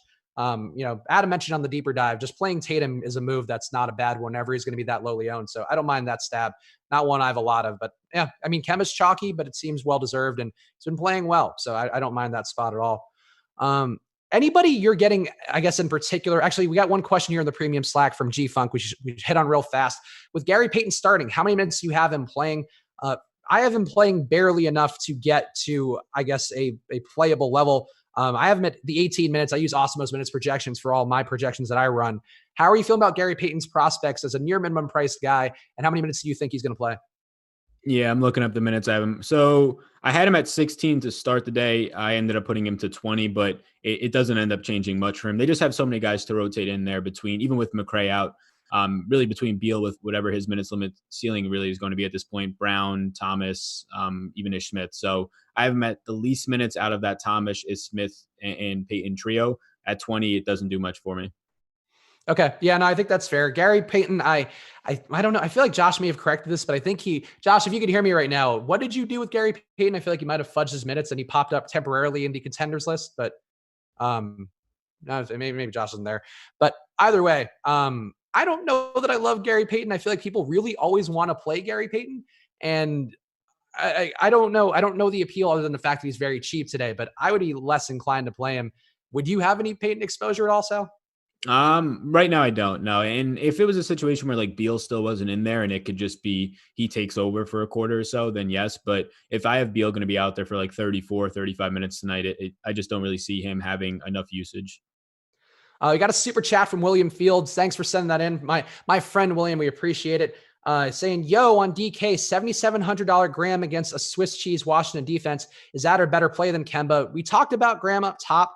I would still think he's a better play overall, and he's going to be less owned on DraftKings at least. So I don't mind it. I think I kind of vocalized my concerns. And just to sum up again, if you are tuning in late, Charlotte just deliberately doesn't play fast. Even when teams bait them to play fast, they don't really do it. So I think that's sort of where I feel about him, where I don't know if he has as much of a ceiling as my projections will show him to have, or many projection systems will show him to have. But Sal, I guess to circle back on what we talked about earlier, who would you rather have, Kemba or Devonte Graham? Yeah, that's a really good question. So I have Kemba as my 10th overall ranked play, and I'll factor in some of the ownership and stuff. But Kemba is my 10th overall play right now, and then Graham ends up being my 13th. So there's value in between them. So they're very close to each other. I have Kemba for like a point and a half more. The ownership is like 8% different right now. So I'll slightly take Kemba if you're building like one lineup, a single entry. But I guess I'll throw out the caveat that if you're playing like the top 7 projected owned players and you're already really chalky, then going down to Graham makes you a little bit more unique. But yeah, Kemba for me, but it's a coin flip at that point. It would just come down to I have him purely projected for about a point and a half more. Yeah, I mean, it feels just a little better to go to Devonte Graham where he's priced the way he should be priced, whereas Kemba's kind of priced up for not having Tatum in the mix. So I think I would take the slight discount and go Graham, but it is a pretty close play in terms of projections. And, maybe not as much of a smash spot against Washington for Charlotte because of how they play as it may seem. We also just got a run of ownership 8 minutes ago, and Thomas Bryant isn't falling, even though he's not starting there. I feel like it's just worth hitting on because he's still projected for almost 25% ownership in our run that we have for DraftKings. And he was never as much of a chalk play on FanDuel, so I don't think that'll matter that much. But yeah, he's down to 16% on there. Still a good price, but probably a better price overall. But Bryant as a chalk play, are you just not there now? And I mean, if you were down to 10%, I wouldn't mind it. But at 25-ish, that seems kind of way too much for a guy not starting. Yeah, right now I'm going to end up in just a full fade on him. When I put him down to 22 minutes, I have him projected for a little less than 24 fantasy points. And at that price point, it's not that great. There's very few players probably in the league. And you would have to be like either cheaper value or like Lou Williams that if you're chalky, a top 5 owned play tonight, currently projected, and coming off the bench, it's not that appealing, especially with a guy who has minutes concerns. I mean, been playing around 18, 17 minutes before the last game where he pretty much just got hot in the third quarter and then they kept him in for, I think it was 20 or 22 straight minutes. So yeah, Bryant at 5,200. I currently have 0 with him coming off the bench. I boosted Mahimni to 26 minutes and he ended up making my player pool. Okay. Yeah, I think that seems fair. And yeah, Mahimmi too. Admin mentioned him on the deeper dive as being potentially a sneaky play just because he's getting the starts at center. And it was a really aberrational game last time out with Bryant where he played literally 21 minutes straight or 22 minutes straight in the back half of the second half of that game. Really hard to see him doing that again. I don't actually get why that occurred. I actually meant to watch the tape just to see if what was the logic for doing that. But unlikely he's just going to see the same allotment of minutes again. So I think that alone, if he's going to maintain it around 25%, could be a good reason to get away. Got some questions here in the premium Slack to hit on before we go through some of the other points. With Kevin Porter no longer on a minutes limit and not much low salary value on DraftKings, is he a viable option to hit value? I got him in a couple lineups, not really one I'm dying to have. I think he was helped out quite a bit by not having Darius Garland in the mix in that last game. Took a lot more usage. Really, I think it's actually his highest usage rate game of the year.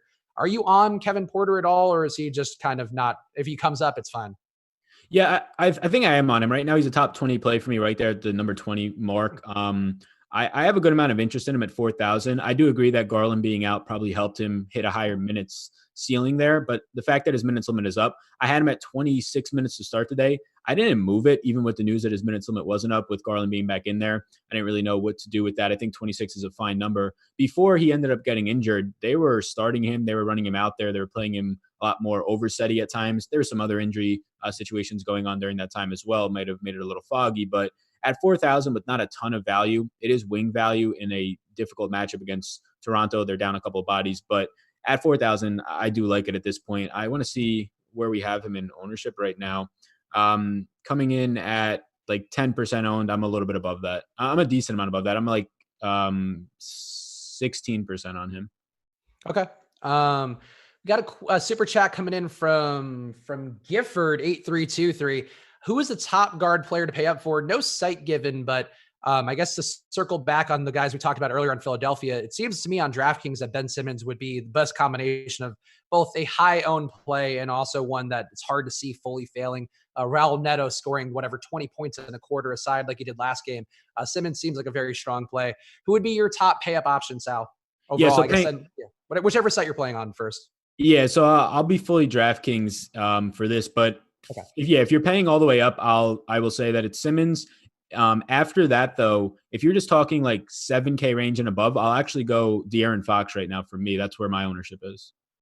Oh, interesting. So De'Aaron Fox. So how do you feel about him? Because I keep going his way, and it sort of seems like one of those things where he's had kind of bad luck. There was a game against Chicago where they started really slow in the second half. He got pulled. Having Bogdanovic too, last game he went off.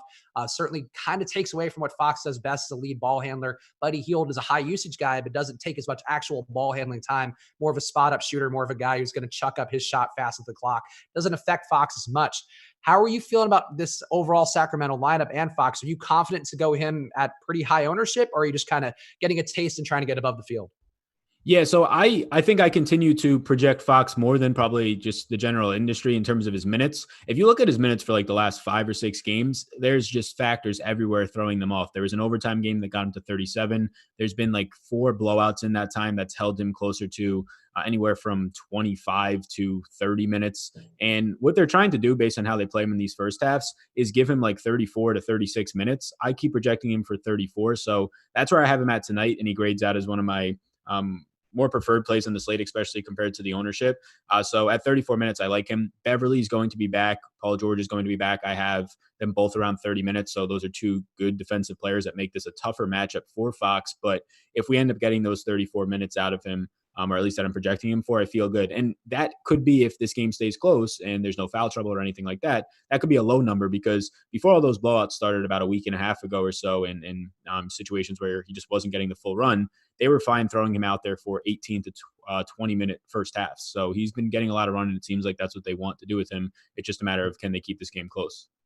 Yeah, and I agree. And I think Fox too, I mean, we've seen Hield have the big day off the bench, earned him more minutes. We just saw yesterday the Bogdan game where he goes nuts and has a really high usage rate, even though he does tend to defer more to Fox. So it kind of seems like you're waiting for Fox to have the breakout game with these new rotations that the Kings are rolling out there. And going against the Clippers, it is a big game spot. Fox, I think historically kind of, this is not a data point, but just an observational thing. Going back to the draft with him going against Lonzo, he's always been a big game guy. He likes to get up for these moments. Going against the Clippers in LA, very visible spot. Wouldn't shock me if this were the game for him to get on track. And I also, of course, I'm not playing him much tonight, so that also that'll help out quite a bit after he's murdered me in the last few slates. How about the rest of the Kings, Sal? Anybody else jumping out to you as being worthwhile? Bogdan, another guy who's pretty decent value if he keeps that usage he had yesterday, but if he goes back to his normal kind of beta bitch role with De'Aaron Fox, maybe not so much. Yeah, a lot of these Kings do stand out. Bogdan I have at 28 minutes. He looks fine. He looks like good value at 4,800. There's another guy at that range that we'll get to in one of these other games, but Joe Ingles, I actually like a little bit more than the field. That's like a direct pivot for me from a Bogdan, but I think he looks okay. I'm getting a good amount of Bielitsa right now. So Fox and Bielitsa, I'm getting the most of at this point. I have been projected for 32 minutes. I could see you getting 34 there. The matchup for him isn't as terrible as some of these other wing players on the team and even Fox. So I think that Bielitsa in this spot looks okay at 6,500. He also, I think it was last night, if this is the back-to-back, ended up getting like 1x value, 7 points, but he's been pretty consistent since then. Bagley's still out, getting all of his minutes at the 4, and there's really not a cap on those minutes at this point with somebody trying to steal them from behind him. And then in my player pool, I have Dedmon and Barnes. I'm not really sure what's up with Dedmon's minutes. It's a little bit scary for me to try and make a move and go over the field in any way. He's also picking up ownership, so no strong stance there. Have a little bit of Dedmon, a little bit of Barnes, but for me, it's Fox, Bielitsa, and then Bogdan. I think, Bielitsa always a guy who I think is in play in tournaments, can always spike that upside. Sometimes too, in these tougher matchups too, when the guys can't get their shot, Bielitsa's not afraid to take a 35-foot three over and over and over again, and also able to add some boards and stuff. And Sal mentioned Bagley's still out. Dwayne Dedmon also going to pick up some ownership, and that's a little bit of a pivot away from him is to go to Bielitsa. So I agree. I think these guys, there's some upside. I also got a little bit of Buddy Hield just because I don't mind taking that stab at him. Wouldn't shock me at all if he sees a lot more usage again coming off the bench. Had over 30% usage off the bench so far in this new role for him. And if he spikes an upside, he can earn more minutes back, and he's going to see less stringent defense in that second unit for the Clippers. So Buddy Hield, a guy I don't mind taking a few stabs on. Also, a couple super chats here. Somebody named Eddie Fear chiming in, saying, great show, guys. We appreciate the super chat, Eddie, of course. Eddie will be back this weekend if you want more of Eddie in your life, but we appreciate him.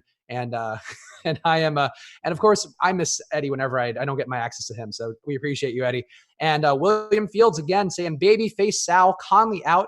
Opinions on a $4,100 Clarkson on DK in a competitive game. Does he close out? I don't think he closes out, but I do think he gets a lot more time with that ball in his hands, and that's really all I care about. If Utah's first unit struggles against Denver's defense, which admittedly not as great recently with all the injuries they've had, Clarkson to me is one of the more intriguing value plays who has upside. Probably doesn't help that he just had a big day yesterday or whenever their last game was. How are you feeling about Clarkson here? My baby face Sal. What you guys don't see this? It's been like 3 days, but no. Yeah, so Clarkson for me, I think he looks okay. I have him 12th overall right now. Looks like a fine value on a slate that doesn't have a lot. Gary Harris being out shouldn't be underrated. That's a very big bump up. This team hasn't been playing great defense or as good as you would think Denver would play. But with Harris out, one of the guys who has been decently solid and one of the more solid players when healthy, Murray's still out. So it looks like an okay spot for Clarkson. Yeah, he bumped up to being my 12th overall play if you're talking just point per dollar, tied for 12th. But I actually like Joe Ingles, and I'm getting maybe more than the field on Ingles. I ended up giving a lot of minutes to Moutier, gave some minutes to Clarkson, and then I gave 2 more minutes to Joe Ingles, which bumped him into my top 10 on guys that I like today. And he's coming in around mid-teens in ownership. I'm above that number by a lot. I'm probably going to either or pretty much die on the sword of Joe Ingles today, depending on how he does. But yeah, I like the spot. Similar things can be said with no Gary Harris and Murray. It's just a better offensive spot for Ingles. The assist rate goes up by about 2%. A lot of these numbers on Ingles, though, they're already where they need to be because Conley was out so long. Before Conley got hurt, his assist percentage in the splits would go up 6%. So you're seeing him be a more productive player. The prices come down a little bit because Conley just recently came back for a few games, bumped him down a little bit. The minutes, I think, stay around the 32, 34 mark, and a situation where the assist percentage will go back up. Usage stays about the same. But I just think it's a spot that's going a little bit overnoticed at 4,900. Yeah, no, I agree. Ingles is a guy I got to as well today, and not even as much for the Conley reasons, just because he's really priced well, and it's a slate where a lot of guys aren't priced well. He's also at that same price point as Bogdan, who we talked about earlier, and I like Bogdan. I don't mind taking the stabs at him, but there's many ways to me that Bogdan can fail, and Joe Ingles, if he does fail, still not going to really kill you in a huge way. I think that's sort of his game. He does a little bit of everything, and as Sal mentioned, does get that boost with Conley out. So Ingles, I think, is one of those guys at a cheap enough price where I got him, and also dual position eligibility, shooting guard and small forward there. So you get him in some different ways and get him in a different lineup configurations. I think that's sort of the appeal for me with Ingles. I guess just to close the loop on this game fully, because it is the one with the lowest team total here, 2 teams known for their defense. Anybody else jumping out to you on Utah's side or Denver's side it's worth hitting on? Jokic maybe on a bit of a heater recently, playing well, and Mitchell seems fairly priced, especially with no Harris in the mix. Anybody in this game also stand out to you? Yeah, Mitchell definitely seems fairly priced. Again, the matchup looks good for him as well. 7,200, the cheapest of all those guys in that range. So I have interest there as well. I think the ownership on it is completely fine. Gobert, even at this lower ownership, he does look fine. He's in a player pool, but I don't think I'll end up getting there just due to how much interest I have in both Chris, who's going to be taking up some center spots for me, and mainly just Embiid. So he looks like a good lower owned type of a play. Shouldn't struggle too much with Jokic there. But I think it's fine. It's really just for me, Ingles the most. Clarkson I'm getting to at about the same clip as Mitchell. And then that's it. I have some Bojan as well, but not a lot. The Denver side, though, yeah, I think that pointing out, so Jokic all the way up to 10K now at this point, makes him not as appealing when he's $800 more than Joel Embiid for tonight. So I'm not getting there as much, but I'm getting to a lot of Will Barton right now, coming in at $6,000. I have him projected for just under 32 fantasy points. This is a situation where a lot of this Denver team is being priced up over the last really month at this point due to all the injuries. Gary Harris being out, just the main guys with Plumlee, Millsap, Murray all being out. And you have Barton's price coming down because over the last week, he hasn't been playing as great. And I think it's just something of a smaller sample, if anything, hasn't been shooting that well. But he still has the ball in his hands. Monty Morris coming in there is not taking too much away from him. So you have a guy whose price point has been dropping by almost $1,500 from some of these slates a week and a half ago. I think it's a good buy low spot on Will Barton here. The matchup is tough, but it's nothing that's making me run away from him. I think $6,000 for a guy you could also put into a point guard spot, but also small forward eligible is pretty nice. He's the guy I'm getting to the most. Yeah, I agree. He's an interesting play. I do think with Jokic, the argument you could make for him is that, the Embiid ownership we have on him is not I guess maybe not as egregious as it could be. And I think the deeper dive guys did talk about that well. People really have kind of nickel and dimed about him and whether he's going to be good, where he's going to play enough minutes, all that stuff. So he's under 30%. It's not as onerous of a number as you might think, but I still feel like that's high enough where I wouldn't mind going to Jokic at less than half the ownership. And he's been just playing well. He can function well against Rudy Gobert. Hasn't been a monster every time he's played Gobert. They have under 70 fantasy points against him in one of the games they played last January. Certainly capable of doing it, has had the usage, has had the upside, presents a unique challenge for Gobert in terms of how he can stretch the floor out. So I don't mind the stabs at Jokic. I think for tournaments, I think he's an interesting pivot to Embiid. I certainly have a lot more Embiid today, but Jokic at a price up point and a matchup, people just will go like, nah, not for me. And that's kind of where you want Jokic to be. And, if he puts up 30 fantasy points today, then what are you going to do? But at least it's a logical tournament approach to go to there.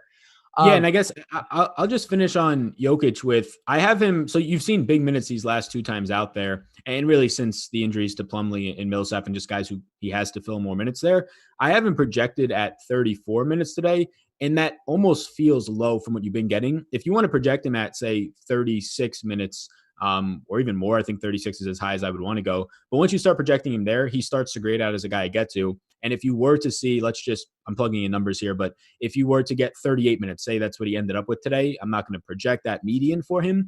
But if he ended up getting to 38 minutes today, he'd grade out as a top 6 play for me today. So he'll go from a guy that I don't have a ton of interest in to a priority. At 36, he grades out as a top 15 play. At 34, he's just like another guy at that point. So if you think he plays more minutes than that 34 or 36 number, he becomes a really good play on this slate. So I guess I'll preface it with that, depending on where he is, because he's only 13% owned. It could be a situation where that's just the difference that you need to get a lot more than the field.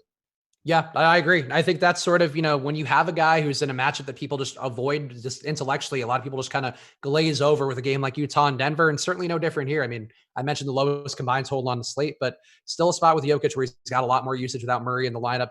Gary Harris doesn't affect anything materially for him, but still just more guys that you rely on Jokic more who are normally in the rotation. So I think that's one spot that I'd be willing to get a little more there just to get away from Embiid. So one game that we haven't touched on yet, which I think is interesting because it reminds me of a situation we had earlier this week with Eric Gordon, where he was priced at one point on FanDuel, was priced at another completely different salary on DraftKings. And I think as a result, he went really under-owned on DraftKings the day that he had the monster effort against Utah. Nobody expected that. But today, Serge Ibaka going to be at the chalk play of the day on FanDuel and mostly just overlooked on DraftKings because he's priced appropriately with Marc Gasol out. But a good spot for Ibaka. He's a guy that I wanted to try to get above the field on. I went out of my way to make sure I did. On FanDuel, he's a smash play to me where I would easily meet the 35% projected ownership we have. How do you feel about Ibaka? And FanDuel price, I think we can agree, it's just way too low for a guy who's going to be starting in this matchup against Cleveland. But would you get to him on DraftKings? Would you make it a priority to get to him, given the fact that people just go like, oh, he's too expensive here. He's much cheaper on FanDuel, and just don't play the guy at all? Yeah, I do like that narrative to it. He's at 10% owned right now on DraftKings. Yeah, I would agree that on FanDuel was definitely the spot to get to him. Looks the best. Pretty big discrepancy there. But at 7,100, I ended up giving him 30 minutes to start today, then 32. And he ends up just being just another guy. He makes the player pool, but not as much of a priority for me. A tougher rebounding spot for him. A situation where he's going to potentially just be given all the minutes. Like I'm trying to play with him now. If you end up giving him 34 minutes, similar talking about Jokic, he becomes a better play. So at 32, I'm not getting much. That might be a guy that I end up changing some things on just because he is cheaper. The issue for me that I'm getting to is he's in a price range where a lot of the lineups, or at least a lot of these ones that I'm crunching, I'm assuming that I have a lot of these 7K range guards, and it's just not getting to much centers or power forwards in there. When I am, it's like Tobias Harris types. I have them graded out just so much better. So it's just putting it to a situation where I'm not getting a lot of Ibaka. And I'm trying to do this. If I even give him 2 more minutes, I would expect to get more, but not even that much more compared to what Tobias and some of these guards are grading out as. Okay, that's fair. To me, I just think it's still a good matchup for him. I mean, he did play 33 minutes against Cleveland on one of the other times where Gasol was out. Or I guess actually this is the end of last year. Actually on New Year's Eve, it looks like. He put up 40.5 fantasy points in 33 minutes. And to me, if that's in range, if we get an Embiid game where maybe he doesn't see his full run, maybe that game gets out of hand. I think there's some ways for Ibaka to do a little bit more and get there. And again, on FanDuel, to me, I really would have no issue with the chalk play there, but where he's so much more expensive on DraftKings, I think it's just worth getting at least a little bit above the 11% we have projected for him, just because he's a guy in a much better spot than he is normally. And he's priced appropriately on DraftKings. And whenever guys are priced appropriately on DraftKings, everyone just kind of tunes out and just doesn't think anything about it. And, Marc Gasol's out. So that is an important part of it. Got a bunch of questions in the premium Slack, but before we do that, anything else here for Cleveland and Toronto that you think jumps out? We talked about Kevin Porter, Kevin Love, also appropriately priced, it seems. Maybe can get some ownership that way. And Larry Nance, a guy who's been stealing minutes from Tristan Thompson, particularly when there isn't a notable big man on the other side. That is the case for this matchup. So do you have any thoughts on the Nance-Tristan thing or anything else in this game? Yeah, so I ended up putting Tristan. I bumped his minutes down to 26 just because, 3 out of the last 4 games you've seen Nance close, not due to any foul trouble. It's just because of what you said. One, he's been playing better, but 2, just size-wise for the center against him. It doesn't do much when I put Nance still at 24 minutes. I really don't want to get to any Thompson either today. So for me, from the Cleveland side, it's Kevin Porter. It's a little bit of Kevin Love, the most Porter. But then Toronto is appealing to me. I see that you have Fred VanVleet right now. We have him at less than 10% owned. I agree with where the ownership is coming in just relative to all the other guards in this range. I have him a little bit above that, and I feel okay with it. I have around this field on what Kyle Lowry's at and a little bit more than what Pascal Siakam's at. So I like Toronto a good amount at this point, those 3 main guys. I think that Fred VanVleet poses a pretty interesting spot to just get different. It's a matchup that is very good for guards against just what you're going to get Garland back in the rotation and Sexton. So both Lowry and VanVleet should be fine today. I'll end up with their price points very similar. I'll end up just getting to the lower owned one more, and that's Fred VanVleet. Yeah, no, I agree. I think VanVleet and Kyle Lowry both seem pretty fairly priced here. The issue is that it's hard to kind of see both of them getting there at the same time. And ditto Siakam too. Siakam's been shooting a lot more. He's at over 20 shots in his last, I think, 3 out of 4 games. Price is starting to come up on him, but he still has big upside. And also not having Gasol in the mix can probably open up a little more for Siakam, at least if not in that starting group, certainly over the course of when he gets minutes without Ibaka in the second units. I think there's a lot of guys here in Toronto that would appeal to me. Certainly some risks they just blow away. Cleveland, not really equipped to hang in there with Toronto. But I agree. I think this game also just looks a little bit underowned for where it probably should be. All right, guys, we're in the stretch run. I'm going to take a bunch of questions from all the chats right now. So hit that like button. And again, subscribe and hit the notification bell. So whenever we have shows coming up, we have shows going on. A Super Bowl special show coming up tomorrow, the usual strategy shows, a lot of content coming out. So check us out right now on this channel. We got every video you possibly want to see by hitting the subscribe button and clicking that notification bell as well. All right, so we got a question here from Will Black. If Dedmon's ownership is high, is Harry Giles a good pivot at 3,100? Harry Giles is not a guy I would ever use as a pivot just because he doesn't play enough minutes to spike a tournament upside. But Dedmon, Sal, how are you buying in on him, or are you buying in on him at a very cheap price, but also his minutes completely insecure lately?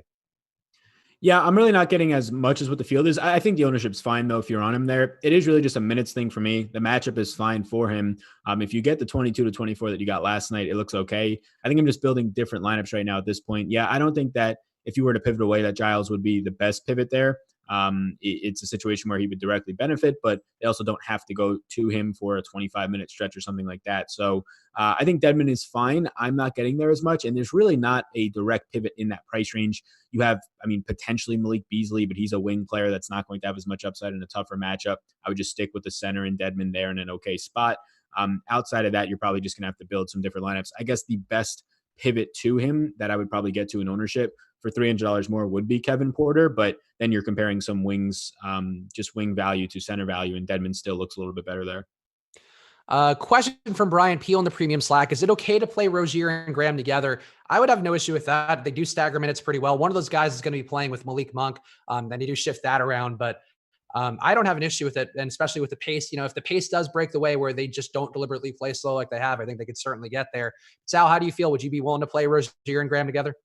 I don't think I'm going to get there much. And I agree with what you said on just both of them. They play big minutes. They're staggered pretty well. Graham usually comes out pretty quick in the first quarter and then gets to take on a lot of the second quarter by himself.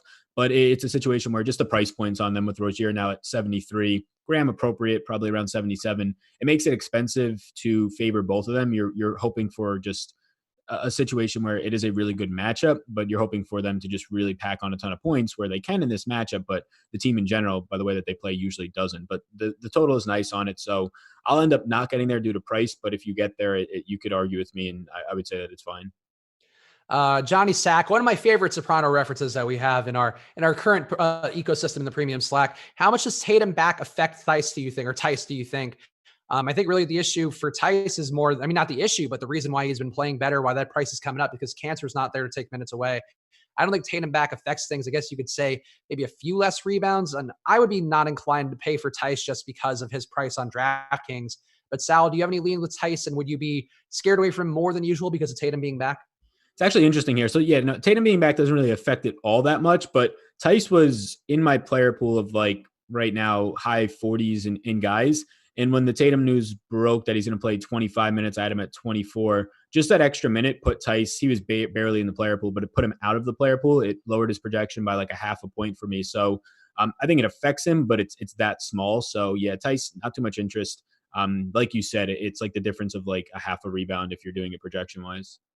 Yeah, I mean, yeah, just him at 6,100. That's just too much for me for Theis. But especially, Golden State's fine, but they also don't really play that fast either. So I'm not really. I guess their pace is clicked up enough. But yeah, no, Theis just not a guy I landed on at all, and I don't think he's affected. I just wouldn't want to pay that price for him on DK.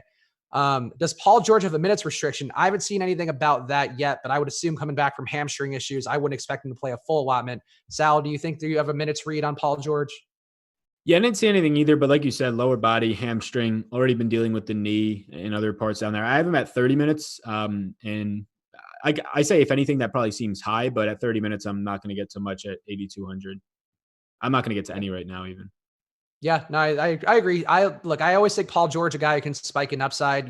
He's certainly capable of scoring in bunches, and in some situations too, can certainly pick up more assists as well. He's been doing that better this year, but I would like to see the minutes load and see how he looks too. And frankly, Kawhi's been on such a heater too. It could be a situation like Damian Lillard's having right now in Portland, where he was going nuts with McCollum out, and he's continuing to kind of dominate the ball even with McCollum back in. Wouldn't surprise me if that's the case. So Kawhi does kind of let up on the reins a bit more. So I would like to see that situation shake out and go from there with Paul George. We got some other questions here. Is it okay? Oh, we did that one. Can you play Ingles and Clarkson together in the same lineup? From Eric Johnson, I wouldn't have an issue with that. It's not a preferred play that I have a lot of, but I think I actually do have one or two with it. I don't mind it, but Sal, do you have any different read? No, I think that's fine, just where both their price points are. I would prefer Ingles to Clarkson, but having both of them, I think it's okay, especially with Conley out now. Yeah, I don't prefer it, but I don't think there's anything wrong with the both of them. Let's see. For DraftKings, would you want to go Ibaka or Montrezl Harrell for 7,100? For me, that would be Ibaka for the reasons I mentioned. I just don't think he's owned as much as he should be for a guy who's going to have, the run that he needs to get against Cleveland. But Sal, how do you feel here? Would you go Ibaka or Montrezl Harrell? Yeah, I'll go Ibaka there. I have him for almost 4 more fantasy points, and it's a situation where just more minutes, but also with Paul George back. Now Harrell's not really going to have any time where he's just on the court with himself and Lou Williams. It's now going to be either Kawhi out there or Paul George out there. So I'll go Ibaka there. Yeah, you're getting one guy who's in a role that's going to be squeezed, and you're getting another guy who's getting a boost to his role. And I think that's sort of usually the difference maker for me for where I'd go Ibaka, because he's getting a new role. He's starting against Cleveland. Cleveland, even if they do play slow and do have bigs, still really don't defend well. So Ibaka's going to have all the little mid-rangers he wants to take, all the little shots at the rim he wants to take. So that would be the logic for me there. Let's see here. Any other good questions? Also, apparently we've got some entries open still on Super Draft right now. So one of the best advantages you can do for yourself is taking advantage of overlay. So right now, you still have a few minutes left. Go to superdraft.io. If you haven't signed up yet, use the promo code AWESEMO to get yourself $20 free with a deposit of $100 or more. But go right now to superdraft.io. Anytime there is overlay, take advantage of it. It is one important part. Fast Eddie would tell you the same. That is his thing that he finds to be the most important part of DFS. So go right now to superdraft.io. Take advantage of their big tournament on there. They have 350 entries left, but go get in there now. Take advantage of it because you still got a few minutes, especially if you've gotten your lineups done already. Check them out. It's very easy to make lineups on there, and it is late swap as well. So all the things working for you if you want to go and get some skin in the game on Super Draft. Jay Walker 72, great show. Thank you, Jay Walker. We appreciate it. I thought you were gonna have a question, but instead you just said something nice, which we appreciate. Chris Boucher, is he a guy you're getting at all? Diego in the YouTube chat talking about him, and I guess Boucher has been a play in the past when Gasol has been out. Would you play any of Chris Boucher? I think I got let me see. I think I got one lineup with him. He is my 40th ranked player on DraftKings. I have him for 21 and a half fantasy points. I think at 18 minutes. So yeah, I guess I'm getting to some of them. I think he's in like 2 lineups is what this looks like. Yeah. Boucher. Actually, one lineup. Yeah. Boucher, a guy, like, I feel like he's one of those guys that we always want to force into lineups because he's young and exciting and he has a good per minute number base. And he does cool stuff whenever he gets the run, but kind of like some of the guys we talked about many times throughout the year. Christian Wood, a guy who's starting to get the minutes a little more secure now, but sometimes the coaches just don't want to give this guy a run. The other day, Chris Clemens and Isaiah Harkenstein, 2 guys who you would have thought you'd want to play against Utah, not the case. So Boucher, I just don't see him getting a full allotment of run here in a meaningful way. We have him projected for 16 minutes. Like, that to me, if he can go nuts 16 minutes for sure, and he can also get blowout run against Cleveland, but a little hard to trust there. See, anything else good? Anything else, Sal, that we didn't hit on that seems important to you that maybe we glossed over and you want to give the people in this a hidden gem before we lock here? No, I think we covered a lot. I think that if Bryant's ownership is going to stay this way, Thomas Bryant, I feel fine personally right now with none of him in 22 minutes is what I've been projected at. I can't really see him getting more off the bench unless there's some sort of foul trouble or they do something that we really haven't seen since this time last year. So if that ownership stays even like 15% or above, I would want less at this point. I don't have any. And then I would say just players that I'm probably more over the field on than the public currently for me is Embiid. So right now I have more Embiid, Fox, and Ingles and Kevin Porter than the public is in sort of like a somewhat major way. Yeah, we talked about Fox. I agree. Like, he's due to come back up and the price is starting to come down enough where if he just does what he was doing before these lineup changes, before some bad runs of luck, can certainly spike an upside. And that's one that I wish I had the courage to make today, but we'll find out. That's a good late night hammer to have De'Aaron Fox, I think, with this price down. Let's see, anything else good? Got about a few seconds left here to lock, so get it in now, guys, if you haven't yet. By the time you hear my voice, you might actually be locked. So I'll start doing that. We will do a quick little round of Daddy Likes here, which I assume you haven't done before, Sal. You have not been a part of the Daddy Likes extravaganza, America's favorite game. I've not been on this side of it. I did a show with Eddie a couple weeks back, so I've been on that side of it, but not on this side. Oh, there you go. So it'll be fun. We'll do, you could be Cousin Sal. Nobody else has ever used that name in sports analysis. So I think that's the name we'll give you in our family ethos. I've never heard of Bill Simmons' podcast and I won't go. I'll deny and deny. All right, we're locked, guys. So again, hit that like button. Let's do a quick round of Daddy Likes here.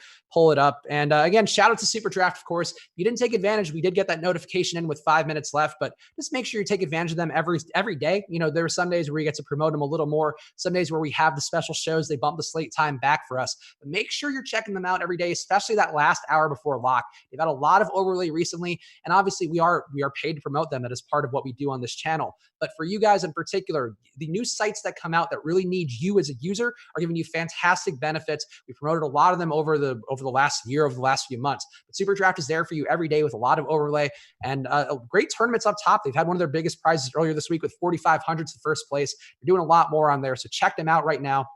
Sign up for any future slates as well. Just go right now to superdraft.io and use that promo code OSMO. Get yourself $20 free with a deposit of $100 or more. You can also download Super Draft in the App Store, but just do it right now. This isn't even like I'm not doing an ad read. I do think it's one thing that's important, and you guys should be taking advantage of if you're in a state that can. Also, they're doing apparently a new nickel contest as well. I'm being informed by our fine behind the scenes folks where people can practice max entering. So it's $7.50 for you to max enter a tournament on Super Draft. And, you know, a lot of people out there we see on our Facebook ads and our Facebook posts or whatever, I still get the email notifications of people being like, oh yeah, I could win if I had 150 entries. $7.50. You want to win something, go win something on Super Draft for 150 entries on there. And there's a lot of overlay in that one today. They only had 35 entries out of 5,700. So if you want to practice your MME thing, you could use Fantasy Cruncher, use Super Draft, but just take advantage of it, really, really and truly. All right, let's see what we got here. We got the contest now up for DK, and we will see what the $350,000 fadeaway has in ownership. I'm hopefully something very stupid, so that's my goal always. What do we got? All right. So Sal, I'll give you one guess and then we'll just list off the ownership and say what we like. I think we just have one game locked. No, it's two games locked. So who do you think is the top owned play out of these two games that we have with the Washington game and the Toronto game? Who do you think is number one on the list, Sal? Yeah. So like an hour and a half ago, I would have said Thomas Bryant. I think he comes down enough. So I'll go with Beal. I'm going to say it's close, but I'll go with Beal. So you are correct. It's Beal. I'm kind of surprised people are willing to pay up this much, but yeah, he's going to be the top owned guy. 28% projected ownership for Beal. How would a cousin / Uncle Sal feel about that one? Yeah, I'm a little bit below that number at 20 or at 9,400. So yeah, a little bit below it. I don't, if you have him there, I don't think it's terrible. I'm like 8 percentage points below it. I'm at about 20% where the field was. So I guess a little bit below. Yeah, like I like Beal. Tough price points, pace down spot as we talked about earlier. Feels like a lot of Beal, but he's not going to kill you. I mean, I really find it hard to believe that Beal would kill you, even if he does put up 45 fantasy points. Not going to end your day there, so I really don't have an issue with that. Number 2, though, is Thomas Bryant at 23%. So our ownership was right in line with him. Yeah. How do you feel about Thomas Bryant at 23? Because I'm under that, and that feels like too much for a guy coming off the bench, even if he does get the same minutes he got yesterday. Yeah, I have none. I ended up not getting him in my player pool. So once I bumped him down 4 minutes, he just didn't look that great. I got none. So yeah, 23% seems really high coming off the bench. Like I said, you either need really good value that's cheap, or a guy like Lou Williams or Montrezl Harrell if they're coming off the bench. Montrezl Harrell if they're coming off the bench, it's just a spot where you have to do just something really extraordinary, or just stay in like you did last time for a stretch. So yeah, I'm not feeling great about that. Yeah, just too much. Certainly can do there. You can get there. I mean, it's a good spot against Charlotte, one of the worst DVP matchups in the league one of the best ones, but one of the worst matchups in terms of stopping anything. So Bryant certainly in the mix and can get it done, but that feels like a lot for a guy whose minutes got a lot less secure. Devonte Graham, a guy we hemmed and hawed about at 14%. I'm more than double that. I went for it and hopefully it works out. Sal, how do you feel about Devonte at 14%? Yeah, I'm very indifferent. I ended up getting 15% of him. You having double, I think it's a stance at that point, right? There's so many guys in that range. You had to pick one of them. I think I ended up taking my stance with De'Aaron Fox. So yeah, I think the 14% is a fine number to be on top of. I'm right around it. Yeah, if he goes nuts today, I'll be happy. Same for this next guy, Miles Bridges, 13%. He is one of my preferred value plays on the day. So I got more than an uncomfortable amount that I would not admit, closer than the range of 3x on Miles Bridges. So hopefully there's some nice corner 3 for Miles today. But how do you feel about Miles Bridges at 13? I think that's completely fine. I personally am under it a little bit just because of how I projected Joe Ingles being a little bit aggressive. I think some more ownership went there. But yeah, the 13%, I came in a little bit under it, but it seems okay. Nothing egregious. Let's see. We got Ish Smith at 12%. Serge Ibaka also at a rounded up 12%. And Terry Rozier at 11%. All these guys, I think Ish was a pretty compelling value play today. I really don't mind him. Ibaka, we talked about the reasons why I think he was worth getting a little bit above the field on DraftKings as opposed to FanDuel, where he is clearly a smash play. And who was the third guy? Oh, and Terry Rozier, same thing as Graham, where if he goes off today, he can go off and have a big upside. How about that 3-pack, Sal? Any of these guys jump out as being somebody that you would wanted to get more than the ownership on? I think Ibaka's that guy because so you're getting Rozier playing these consistent minutes. You're getting Ish, even with McRae out, they've been still giving him 26, 28 maybe as a top number, but not as good of a fantasy point per minute producer to maybe just kind of break a slate. But Ibaka is the type of guy, like you said, who can break the slate if instead of giving him 30 or 32, he gets to just 36 today. Those extra 4 minutes can go a longer way. So down in this range, yeah, I think that the 12% number, I personally have less than that on him, but that would be the one that I feel the best about going over if you were to. Yeah, no, it's fair. And, Rozier, I think he's certainly a divisive player, but a guy who does shoot, and he's had the usage to have big Washington so far in the games this year. He just hasn't done it. I think Rozier, a guy people do sleep on, but we'll see. We'll see if Charlotte just completely craps the bed, which is very much a possibility. Kevin Porter at 11%, PJ Washington at a rounded up 11%, Troy Brown at 11%. I like the Washington and Brown ownership. Porter seems pretty much fair to me. Sal, how about that trio? Yeah, Porter's the one that I have. I have about 18% of Porter, so I'm above the field on him. What did you say that Washington was at? 10.8%. Yeah, that seems fine.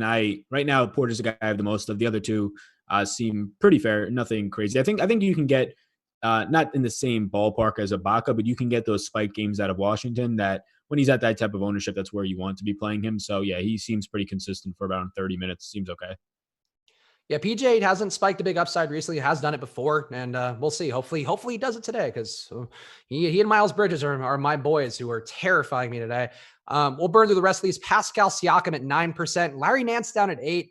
We talked about him a little bit. Sal, where'd you land with Larry Nance? Because 8% seems low, but it's hard to take that jump if you're just looking at projections, which you should be doing and playing by projections every day. But guy's been smashing 3 out of the last 4 games over 40 fantasy points. Is really looking good and taking minutes away from from Tristan Thompson. 8% seem too low to you? I think it seems okay. I'm below that. I didn't end up getting really to any Nance. I have him at 24 minutes. If you give him like 26 and think he just keeps this run up and continues to close, I really don't know what to make of the situation yet. We've seen 3 out of the last 4 that he's been closing. In that last game, it was just interesting. Thompson was playing terrible and Nance was playing really well. So I am below that number. I think I feel okay coming in below it. I think the one that stands out is Siakam at just 8.6%. Kind of gets lost because of all the guards that were in that price range that seemed like better value. But if you do get Siakam playing his normal run, which it seems like as of late, I mean, this is a guy who is well underpriced for if he does play those 35, 36 minutes. So I would be above that 8.6 number. That's where I'm at right now. Yeah, I think that's a pretty fair take to have. And these guys too, Siakam just under 9%. I feel like that's pretty low for him. And Lowery in this next group here, got Lowery at 8%, Kevin Love at 6.7%, Cody Zeller at 5.9%. Like all these guys, I think are pretty good plays worth more than the ownership they had. Sal, single digit ownership for Lowery, Lowe, Zeller, as well as Siakam and Nance. Are these guys that you got more than the field on or no? Yeah, I'm more on Siakam by a little bit. Lowery, I ended up coming in slightly above that. Like I'm still below 10%, so nothing crazy there. And Love, same thing. I'm not getting much of him. I think I got him around 5%, but I do think all those guys you feel confident if you get them at low ownership. They're just not the guys that I went with. Did you say Van Vliet yet? Van Vliet, we have not hit on yet. He's down at 4.2%. So you got him all to yourself pretty much. Yeah, so I ended up with about 10% Van Vliet, like 9 and change. So I think that number feels good too. It's very similar to Lowery, and it was just what we said during the show that he was projected for lower ownership. So that's where I ended up just getting a little bit more forced in. So it feels okay. Yeah, anytime you get a guy, I mean, look, there are a lot of players on the slate with under 10% ownership who can spike an upside, which going to be curious to see the ownership in the later games because these guys, I assume Philadelphia and Atlanta must have gotten a lot of ownership, but we'll find out a little bit later on. Obviously not while on the air, thank God. Isaiah Thomas, Jan Mahinmi, Tristan Thompson, all these guys under 5%. The aforementioned Fred VanVleet at 4.2%. Isaac Bonga down at 3.7%. OG Anunoby 3.5%. Malik Monk 3.1%. Chetty Osman 2.4%. Chris Boucher down at 2.1%. We talked about Boucher, Sal. 2.1% seems about right to me. So people didn't take that bait. Is that fair to you? 2%? Yeah, I got him in one lineup, so that comes out to like 1%. So yeah, I think that's completely fair. Colin Sexton priced up at under 2%. He's been doing some stuff and never really mind him. Terrence Davis 1.5, Nick Batum 1.5, Norman Powell down under 1, Alfonso McKinney under 1, Willie Hernangomez 0.6%. Kind of interesting in this particular kind of matchup, but not a guy that I got anything more than the field. Marvin Williams 0.3. Actually, I guess I skimmed past Nick Batum, but Nick Batum, you agree that he only played in that last game because they were in France? Because 1.5% for Batum seems like a lot of Batum. Yeah, I have no idea, but it seems like it just based on how he started and where they were and just the sentiment around it and a lot of beat reporters kind of hinting at that. So yeah, I guess I'm on board with that. I don't really have a strong stance on it. Just from what I've read, it seems like it. Let's see. If anybody played themselves, we will find it. Bismack Biyombo down at 0.3. He's still available to play. Patrick McCaw, 0.1. He was in today, right? I think I saw it. Yeah, he was in. Dwayne Bacon, 0.1. Poshnick's down at 0.06. Is Admiral Schofield with the team? Do you know? I don't know if he's with the team, but I know he has been just not playing. Yeah, probably played themselves with that one, but unsure. Here's one down here, 0.01%, Rui Hachimura. He is definitely not playing, so those fine people out there play it themselves. Again, guys, we appreciate all the support. Hit the like button, subscribe so you know every time we have a video that comes out. We have a lot of content coming out on this channel, pretty much as a TV network, if we're being honest. So make sure you're seeing everything that comes out by subscribing, hit that notification bell. And Sal, of course, you have your own channel too, which is popping off every day. What's the information there so people can check you out if they want some more DFS content in their lives?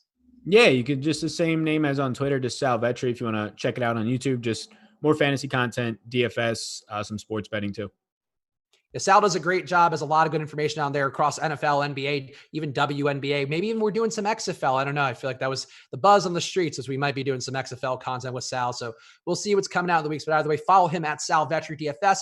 Follow me at Chris Spags. I'll be back tomorrow with pigtails on with a Chubbs or Josh Engelman just to make his life slightly more miserable in the name of all of us. So I do it on behalf of every single one of you out there. We appreciate you guys. Hope you have a great night. And let's go get it, guys. See you again soon. Good luck.